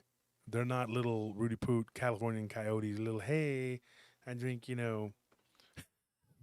I want some Fiji water. No, dude, no, okay? No. Everything's okay? bigger in Texas. These are big. These coyotes are big, I'm telling you. And so we were standing there, and he was like, oh, crap. So he had a little golf cart, and so Magic drove me back over to my truck. And even that golf cart, I'm going like, dude, so creepy place. But anyway, this guy in San Antonio, he tells me this story, and he says, dude, and now like I said, there's two different stories, and they're kind of similar, but one of them is a lot more in depth. This isn't that one. This one was very simple. He saw something that looked like when he described it to me, it was wolf-like, and it wasn't overly large. He said it was about the size of a man, a large man, and I told him how big I am, and he goes, not even that big, probably 6 foot, probably weighed about 250, 300 pounds at the most. Large and muscular, but not, like as big and thick like what I saw, which there's a picture of that in the book because Sibylla did a very good job of drawing what I saw with my friend Daniel that night. This creature was crouched down behind somebody's car. Now, to put it in perspective, it was a Honda Civic, and it was able to hide most of itself behind it, so it wasn't like this monster. So he's like on the phone he's macking to a girl, and he's like, he's young at this time. It was like, this was like 2013. He said, I was like 23. And he's like, man, I'm over there like, hey, hold on, and he's like, kind of puts the phone down, and he's like, looking at it, and he sees it's kind of like crouching, like it's hiding from him. And he looks around, there's nobody out. And so he says, hey, I'm going to go downstairs for a minute. And she's like, okay, I'll go with you. He's on the phone, He said, if you hear me screaming or running or something, call the police. And she's like, oh, well, and then she starts telling him, well, maybe you shouldn't go down there. And she's like, where you live, this is what she told him. She said, my uncle, my grandfather's brother, once saw a werewolf-looking creature over there. And he goes, that's what this looks like. And she's like, oh, my gosh. She goes, don't, there's stories of this, right? Now, there is a legend in San Antonio, and I think Ken and me have talked about this. He was just on the show. It's called the Converse werewolf. This isn't Converse, but there is a precedent for this, right, in San Antonio. Another place where people have seen werewolf-like creatures is Donkey Lady Bridge, which is where Anthony Ceballos came on the show, Wraith Hunter, and he had the portal experience where he went through like a portal. So you got a lot of weirdness, okay, in San Antonio, just west of San Antonio, tons of Bigfoot reports. For years, Kelly Air Force Base had Bigfoot reports. I'm talking going back to the 60s and 70s. So there is a lot of weird, high strangeness. The whole area, one night, me, Ken, Ann, and of course my wife, we were all drinking at the Manger Hotel, and I talked to some of the people that worked there, and they were talking about glasses flying off of the deal and breaking and stuff like that because it's an extremely haunted place. So you got all this weird stuff, right? So this guy, he goes down. He says, dude, I'm just wearing Crocs. And I told him, I was like, the open-toed or those clog hoppers? He said, the clog hoppers. I said, oh, my gosh, that's scarier than I'm joking. So he goes downstairs. He goes, I'm just wearing Crocs. He's like, and I have a firearm. But I'm so wrapped up in my conversation that I decided to just go down, and I thought my eyes were playing tricks on me. And he goes, I don't have a flashlight on me. And this has happened to me. I've done this. I've been on the phone, and I just walked over to something. I still to this day don't know what it was. And I didn't have my phone or a flashlight or my gun. Stupid. I know. I'm very stupid. But it does happen. So I told him, I said, yeah, I get it. People do things. You make mistakes. You forget because you're on the phone, whatever. And so he was on the phone. He goes, I get downstairs, I go around this side, I peek over and I look, and he goes, this thing had almost like rabbit ears, but they were just really tall. Like he goes straight up and down, pointy ears. He said, then it turns and it looks at me, and he goes, I could see hands. It was black, completely black, and he goes, I could see it by the light, the really bad lighting. He said, and it's crouched down. He goes, it looks over at me, and it just kind of goes like makes a face, opens its mouth, and snaps like its jaw, like, you know. Then it stands up, and he said, I was looking at a freaking werewolf. And he goes, dude, I swear, this is what he told me. He goes, I swear to you, I'm not joking. He's like, I was looking at and he said some expletives, werewolf. He said, dude, I almost dropped my phone. He's like, but then I thought, this is my only, you know, and he tells her, yes, call the police, please. Tells his, what she became his girlfriend. They were just dating at that time. He says, call the police right now. You know my address. And she goes, okay. So she hung up with him. He puts his phone in his pocket. He goes, dude, I turned and I ran up the stairs and I tripped because he was wearing Crocs. And I wear Crocs, but I wear the slides, okay? Yeah, the deer healers are a crock of crap. But so he ran up the stairs and he tripped and he hit his knee, and then he gets up to the top and he keeps going. He doesn't look back. He gets up to the top, then he looks back. And he sees this thing down at the bottom of the stairs, and it starts to kind of crawl on all fours. Not really fast, not like it was really interested in chasing him down. And he runs into his apartment, and he's like, the phone rings, and it's his girlfriend, and she's like, I got the police. They want to talk to you, whatever. So then they got his number, they called, whatever, and then he's over there like, what do I tell them? And she goes, well, I told them that you saw a wolf-like creature, whatever. And he's like, don't tell them that, because they're not going to, you know, they're not going to show up. They're not going to believe this. I mean, they got a million calls going on. It's a bad part of town. And he goes, I hear sirens all day long. This is in the middle of town. This isn't on the outskirts, folks. Okay, this is in the middle of the city, right? And he goes, it's crazy because he goes, at any other given time, and this was his exact words to me, he's like, there's a million punks out here selling crack and meth. He goes, but this night, on this particular Thursday night, or I can't remember if he said it was Tuesday or Thursday, he's like, there's nobody out here. Nobody's hanging around out, you know, near the pool that's infested with hypodermic needles. You know, there's no prostitutes hanging around outside. Damn There's degenerates. Never around when you need them. never around when you need them. There's nobody selling crack, smack, meth, dopers, uppers, laughers, poppers, jokers, whatever. Okay? He's just there on his own with the Wolfman. And he's like, dude, he said, our window, he's got this big window right there. You got the little air conditioning unit, just like a motel room, right? And you got like your a little stove, a little hot plate, whatever that they cook on, whatever. It's a little efficiency type apartment. And he says, I see it. I hear it. And it was heavy enough I could hear the footsteps. He goes, and I had the curtain closed part way. This is where it gets really bad. And he says the thing goes right to where I could see through because of the light. I guess I could see through to the silhouette of this thing. He's like, it stops right there before it gets to the opening in the curtain. And she's like, what's going on? And then at that point, he drops the phone and he's digging under his bed for his his cuerta, his pistol. Pulls it out. And at that point, the thing looked in and he saw it. He said the light that shined on its eyes reflected yellow, and it was looking right at him. And he said that it was like smirking, like how Ken was saying how they smirk.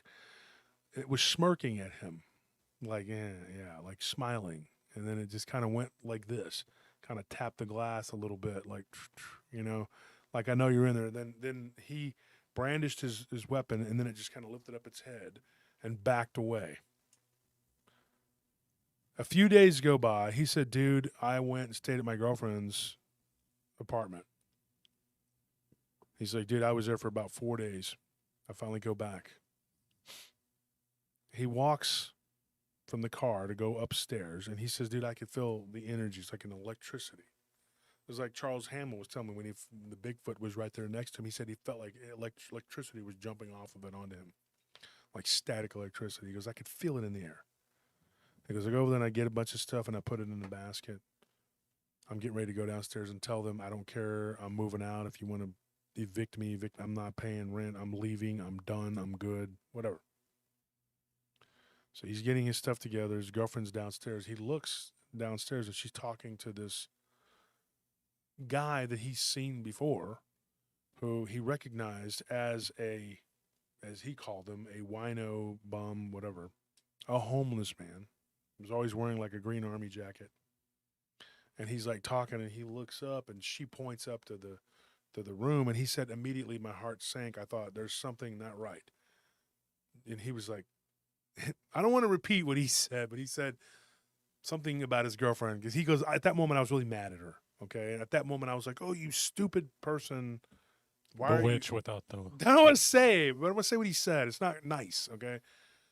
But he was just, he goes, I felt bad that I even thought it, but I was like, I was mad because I knew right then, I had this intuition that guy was bad. There was trouble. So he grabs his stuff and he's going down the stairs slowly, and the guy's kind of smiling at him as he's walking down. And he gets down to the bottom of the stairs, and he walks over to the car, and he just kind of tries to not look at the guy, starts putting his stuff in the trunk of his girlfriend's car. And the guy walks over to him and goes, are you okay? He goes, you look a little shaken up. And he turns and looks at the guy and he goes, no, I'm fine. How are you? And he goes, oh, just being homeless and hungry. And she's like, well, here's $5. She gives him some money because she's a nice person, right? And he's over here going like, this woman is talking to this guy, and I need to get in this car and get the hell away from this guy. So they get in the car, and an argument immediately starts. And she's like, what? I was being nice. He's a veteran. He's homeless. And he's like, I don't know. There's something about that guy. I just don't like him. It's weird. He's always hanging around down there. And then that night, he wasn't hanging around down there. But what was hanging around down there was this wolf-like creature. And she's like, so what are you saying? This is a werewolf? And he's like, I don't know what I'm saying. That's what he told me. It was like this argument went back and forth. He says they get to her apartment and they keep arguing. So he says, you know what? I don't want to be here. So what is he going to do? He calls his friend. His friend's like, hey, I'm down at the arcade, whatever. I'm hanging out, whatever. And he's like, okay, well, he didn't have a lot of money. He didn't have a lot of gas. So he's like, I'm just going to get in my car and go back to my apartment. Big mistake. He goes back to his apartment, and when he gets back, he pulls in, he looks, he doesn't see the guy, but he goes up the stairs and he sees his neighbor who's rarely outside, and he's outside and he's on the phone, and he's speaking Spanish. And this individual that I'm talking about, he's like me, he's half. Same thing too, mother's Hispanic, whatever. He walks by, he understands what the guy's saying, and the guy literally was on the phone. He said, oh, I think he's here. And then he's like talking real low. And he's like, is this guy talking about me?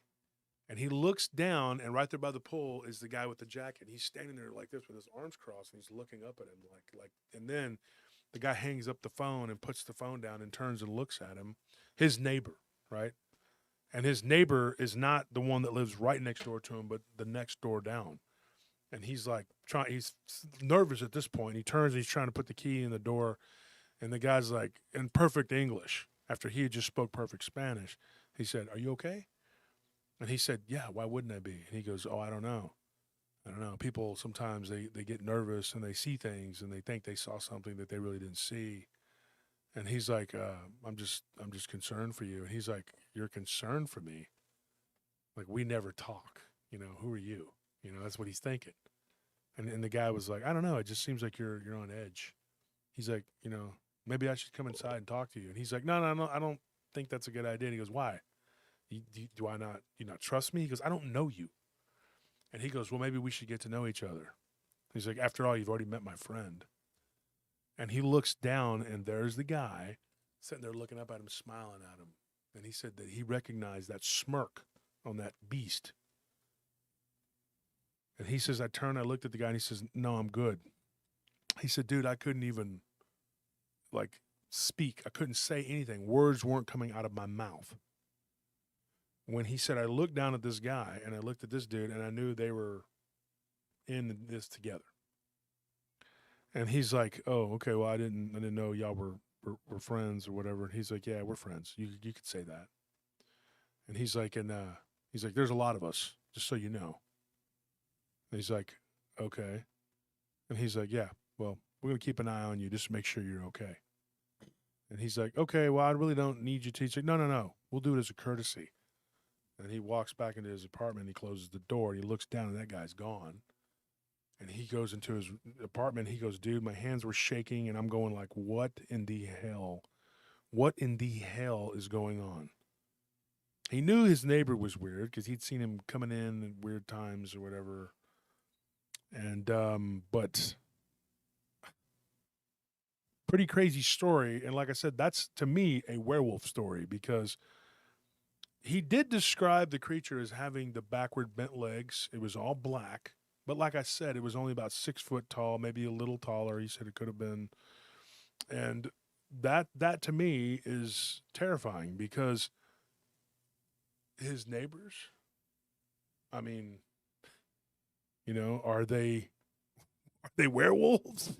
I mean, It's like a pack of them. yeah, like a pack of them around. I mean, are they slinging dope? I mean, are they? What's going on with these things? I don't know. But he's like, dude, I called my girlfriend and he goes, and I'm not going to lie. He goes, I think I'm a tough guy. You know, he boxed. We talked. We had some similar interests. You know, he's a big Canelo fan. We were talking about him and Triple G's fight, whatever. Nice. He's a nice guy. And I don't think he's a wussy by any means. And so, in fact, one of the places where he goes and boxes at, I went there as a young guy, you know, and trained a little bit with some of the coaches there. I think you guys know Cardenas. And Yeah. he had some of his guys over from Fight Pit, and they used to have some smokers over there or whatever that you know. So I know where he trained. So he's not a punk. You know, he's not like, oh, I'm scared. You know, I mean, you know, he's got a gun. You know, but he's terrified. And he's telling me this too. And you could almost feel his heart beating, you know, and I felt bad for the guy. And I said, man, that's crazy. I said, what'd you do? He goes, I cried. I cried to my girlfriend, dude. And I could hear him starting to tear up, and I could hear her in the background, you know, trying to tell him it's okay, you know, kind of comforting him. And he goes, I don't cry. I'm not a crier. And he goes, but this story makes me cry. Because it's like you're in the ocean and you're surrounded by sharks. This is me, not him talking, but it's like you're in the ocean, you're surrounded by sharks, and you're just there, la la la la, and you don't realize that they're all around you. And then one day you see one, you're like, oh, what is that? And then there's another one, and they're like, we're all over the place, we're everywhere, and you've been frolicking amongst us this whole time, and living in plain sight in the bad part of town. I mean, plus the police never even showed up. What are they? They're not going to show up for a werewolf in the middle of San Antonio in the horrible neighborhood where people are getting shot and stabbed every day and dying of OD and fentanyl and whatever the heck is going on. They're not, hey, you know what, let's go take care of that werewolf call. I know these people just had a shootout over here, this gang, but, you know, let's deal with the werewolf. That's important. That's priority. Because it's not. Because they think you're crazy. So he tells me the story, and he says, man, I've never been so scared before or after in my entire life. I'd never been so scared. Now he's like in his early 30s, and he's with his girlfriend or whatever. They've been living together for years. Same girl. They live now on the west side of San Antonio in a house, which is an upgrade. Good for you. You know, but what was going on? What was that? I mean, you know, he got his stuff. And he said, on wobbly legs, I walked down to my car and I got in and I drove the heck out of there and I just left everything there. He says, I went to my mom and my dad, which I didn't like to do, and I asked them for money for a reletting fee to get out of there. He told his mom and dad a lie. He told them that he had been attacked by some gang members and threatened, and they told him, okay, we'll get you out of there. And his dad, when he went over there to help his brother get his stuff, they were offered some goodies. So it kind of lended credence to what he was telling his dad. You know, his dad's like, oh, that place is terrible. I go over there and people are offering to, you know, and he's like, and then he kind of says something I thought was kind of humorous. He's like, where were these people at Now I see this werewolf. Nobody's out doing anything. It's like everybody went to bed, everybody went to sleep. And the reason I think that's important, and I'm going to say something about that, folks, and this all, goes together. We've heard this before. How many times have we here, just us three, have gotten stories, and we've gone over these, of people who they pull off on the side of the road with like a flat tire or radiator hose go, something happen, something. And they're on a busy highway or something weird happens and there's no traffic. Yeah. Like nobody's stopping, nobody's driving by. Okay, the one guy at the gym, right? All of a sudden there's I don't know if we've told this story or not, but the guy was at the gym and he saw the pack of wolves, whatever. Nobody's around. He looks inside, the person working at the gym is nowhere to be found. There's nobody working out. It's just him outside. Before that, there was a guy and a girl standing there kind of talking real close to each other, and then next thing you know, he's by himself out there and there's nobody around. Nothing. It's just him and a pack of wolves. And he's like, dude, and I can't explain that phenomena. I don't know what that is. Well, It's like they're opportunistic. Or maybe they make people leave or whatever. Well, I don't know. remember when it's the second show we did, towards the end, I was kind of jumbling around trying to figure out the thought in my head. But basically, when we were talking about it, I asked, like, what if instead of, them going into our world, that they drag us into theirs? Oh, yeah. Yeah, and it's like an very good. exact, or maybe it might be like some kind of hidden mirror world that they drag people into, and it looks exactly the same, except there's no crickets, there's no noise, there's no natural noises, and you don't see people, you don't see anything except for the creature. And it might be something like that, and it might be like true isolation of whatever, like they try to isolate you, but it might be like at some time things where like they only have you for a certain amount of time in there. Mm-hmm. It could be something like that. I don't know. It's I think definitely that weird. these things are around like all the time, like regardless of what kind of entity it is, that they're always around all the time. Kind of like how the Islamic people believe. Uh-huh. Yeah, like But the jinn. and they just kind of like, if the opportunity presents itself to get someone alone and make them their prey, basically, then they just take it. I don't know. But this I thing believe that. it's weird because it started out the guy, whatever. If it's to be believed that he didn't witness a transformation, so we don't, Mm-hmm. But it's let's put it this way. How do you say it? Like there's the evidence. It's called circumstantial evidence that's what's going on. Any detective would say, you put two and two together. That's probably what's happening here. If you did the detective work. The guy or the thing, whatever it was crouched down, kind of trying to stay out of view or hiding from him. But he was outside, or was it? I don't know. That part's weird. Was it trying to get his attention, pretending to hide, or was it actually hiding? That's the $1 million question right there. Did it want him to know about it, or did he just kind of stumble upon it, and so they took action and told him, hey, kind of like we're real, Yeah. without saying it. Well, Watch yourself, my issue with the way that Anthony's describing them is that you get too many occurrences of them running into them like randomly. And if they were truly as opportunistic as, he's making it out, it would be more planned out. But like you get a lot of encounters where like they're hunting and they just stumble across a Bigfoot in the water, or they're stumbling across a Dogman, fishing or something. And it seems like that. And also they seem to have like a very big sense of like, we don't want you to see us. We want to do stuff to you, but we don't really want to be seen. And if you do see us, there's a bigger reason for that. And so like for that, I think it was trying to hide, but like it honestly probably didn't care. It was just like, it probably thought like, like it might be that area, that complex might be housing a bunch of different cryptids. And so like they're kind of just like housing a bunch of different cryptids. Well, I mean, you said the neighbor obviously was something. I mean, I'm not sure exactly what, but it obviously was tied to that homeless guy. and like they were in I think they were the cahoots. same thing. Well, it was implied that they were like part of the same. Yeah. Yeah, you but know, I'm it's saying like we phenomenon don't or know. something, Yeah, yeah. but like that's what I'm saying. Like we don't know exactly what else is in there. But obviously those two things were Turns out of his other neighbor, similar. she's a vampire. Yeah, but like it could be something like that. We don't know Because how he said their one of his society neighbors works. was a lady of the night, and I made a joke, and I was like, was she a vampire? And he goes, well, I hope not. You know, and I said, look, I'm not making fun of your story. I'm just saying, because I told him, I said, I believe in vampires. A lot of people don't, and that's their choice. But when you deal with what we deal with, you know, you believing, and you become a believer because you hear enough of it. You know, like Ken was saying earlier on the show, it's scary. It's a scary thing. He told me that, you know, when he was reading these reports and taking some of the reports from me, and you guys fielded reports for, you know, y'all heard it from people, and it's scary. It's a scary subject. I mean, I'm not, you know, I had somebody message me the other day, and they said, "Oh, you're just peddling in fear porn. You're trying to scare people and blah blah blah." And I'm like, dude, a lot of these stories that come across my desk are scary. What do you want me to do? You want me to church them up? Make it less scary? I wrote 2 books. Several authors read them. Several authors helped me with the interviews and talking to people, and we went over all this as a team with these guys here.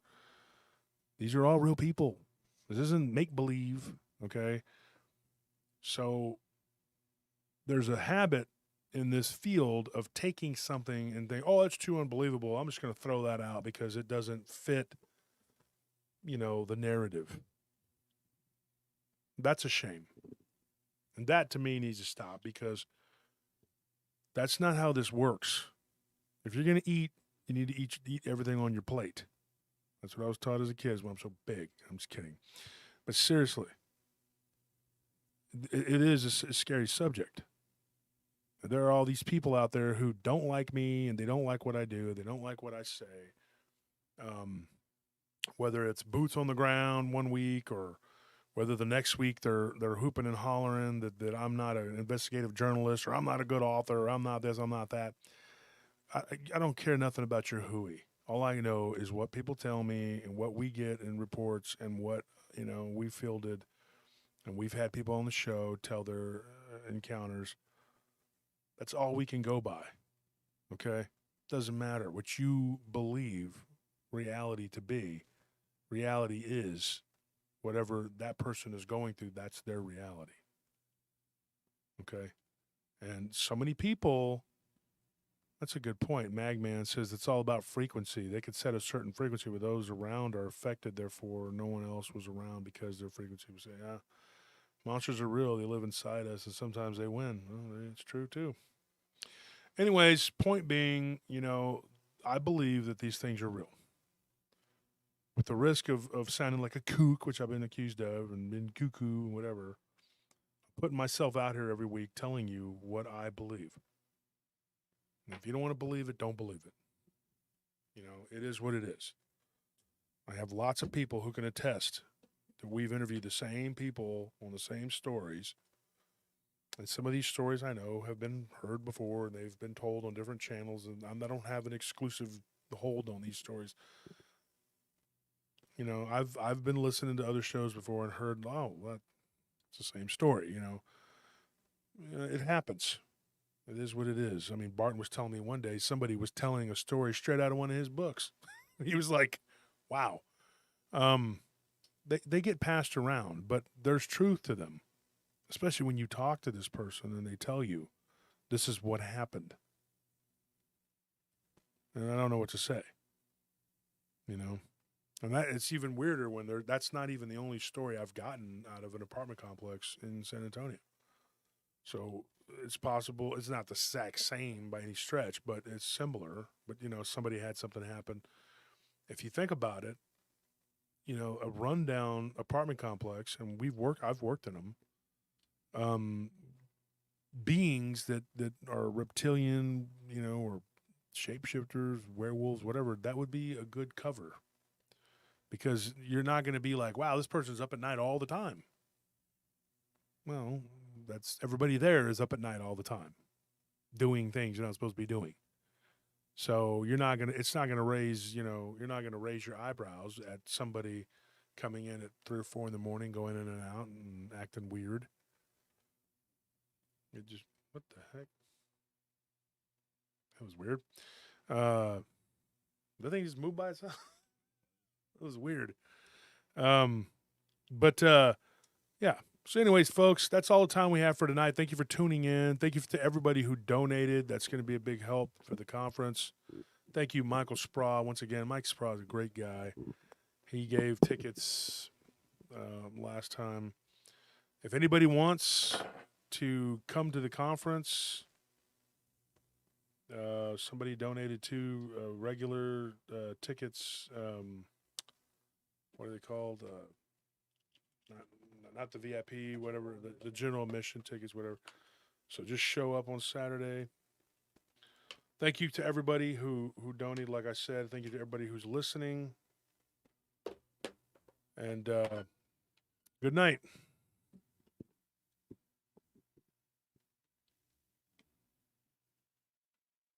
Wait. Magman says, please, I need them 2 tickets. Are you showing up at the conference, Mag? I can't see my eyes. Let me put my eyes back in. Okay, so Mag, what you need to do is email me if we're not friends on Facebook. And folks, if you want to be friends on Facebook, it's I was gonna say Josh Turner 940. Josh Turner 940 is my Instagram. Tony, you have an Instagram too. PRT Mushu. So you can go and hit that. Are you on Instagram? Yeah. What is it? It's Mexican jumping meme. Mexican jumping meme. Okay, so you got Mexican jumping meme, you got Josh Turner 940, and you got PRT Mushu. So just go join Instagram. You can follow us on Instagram.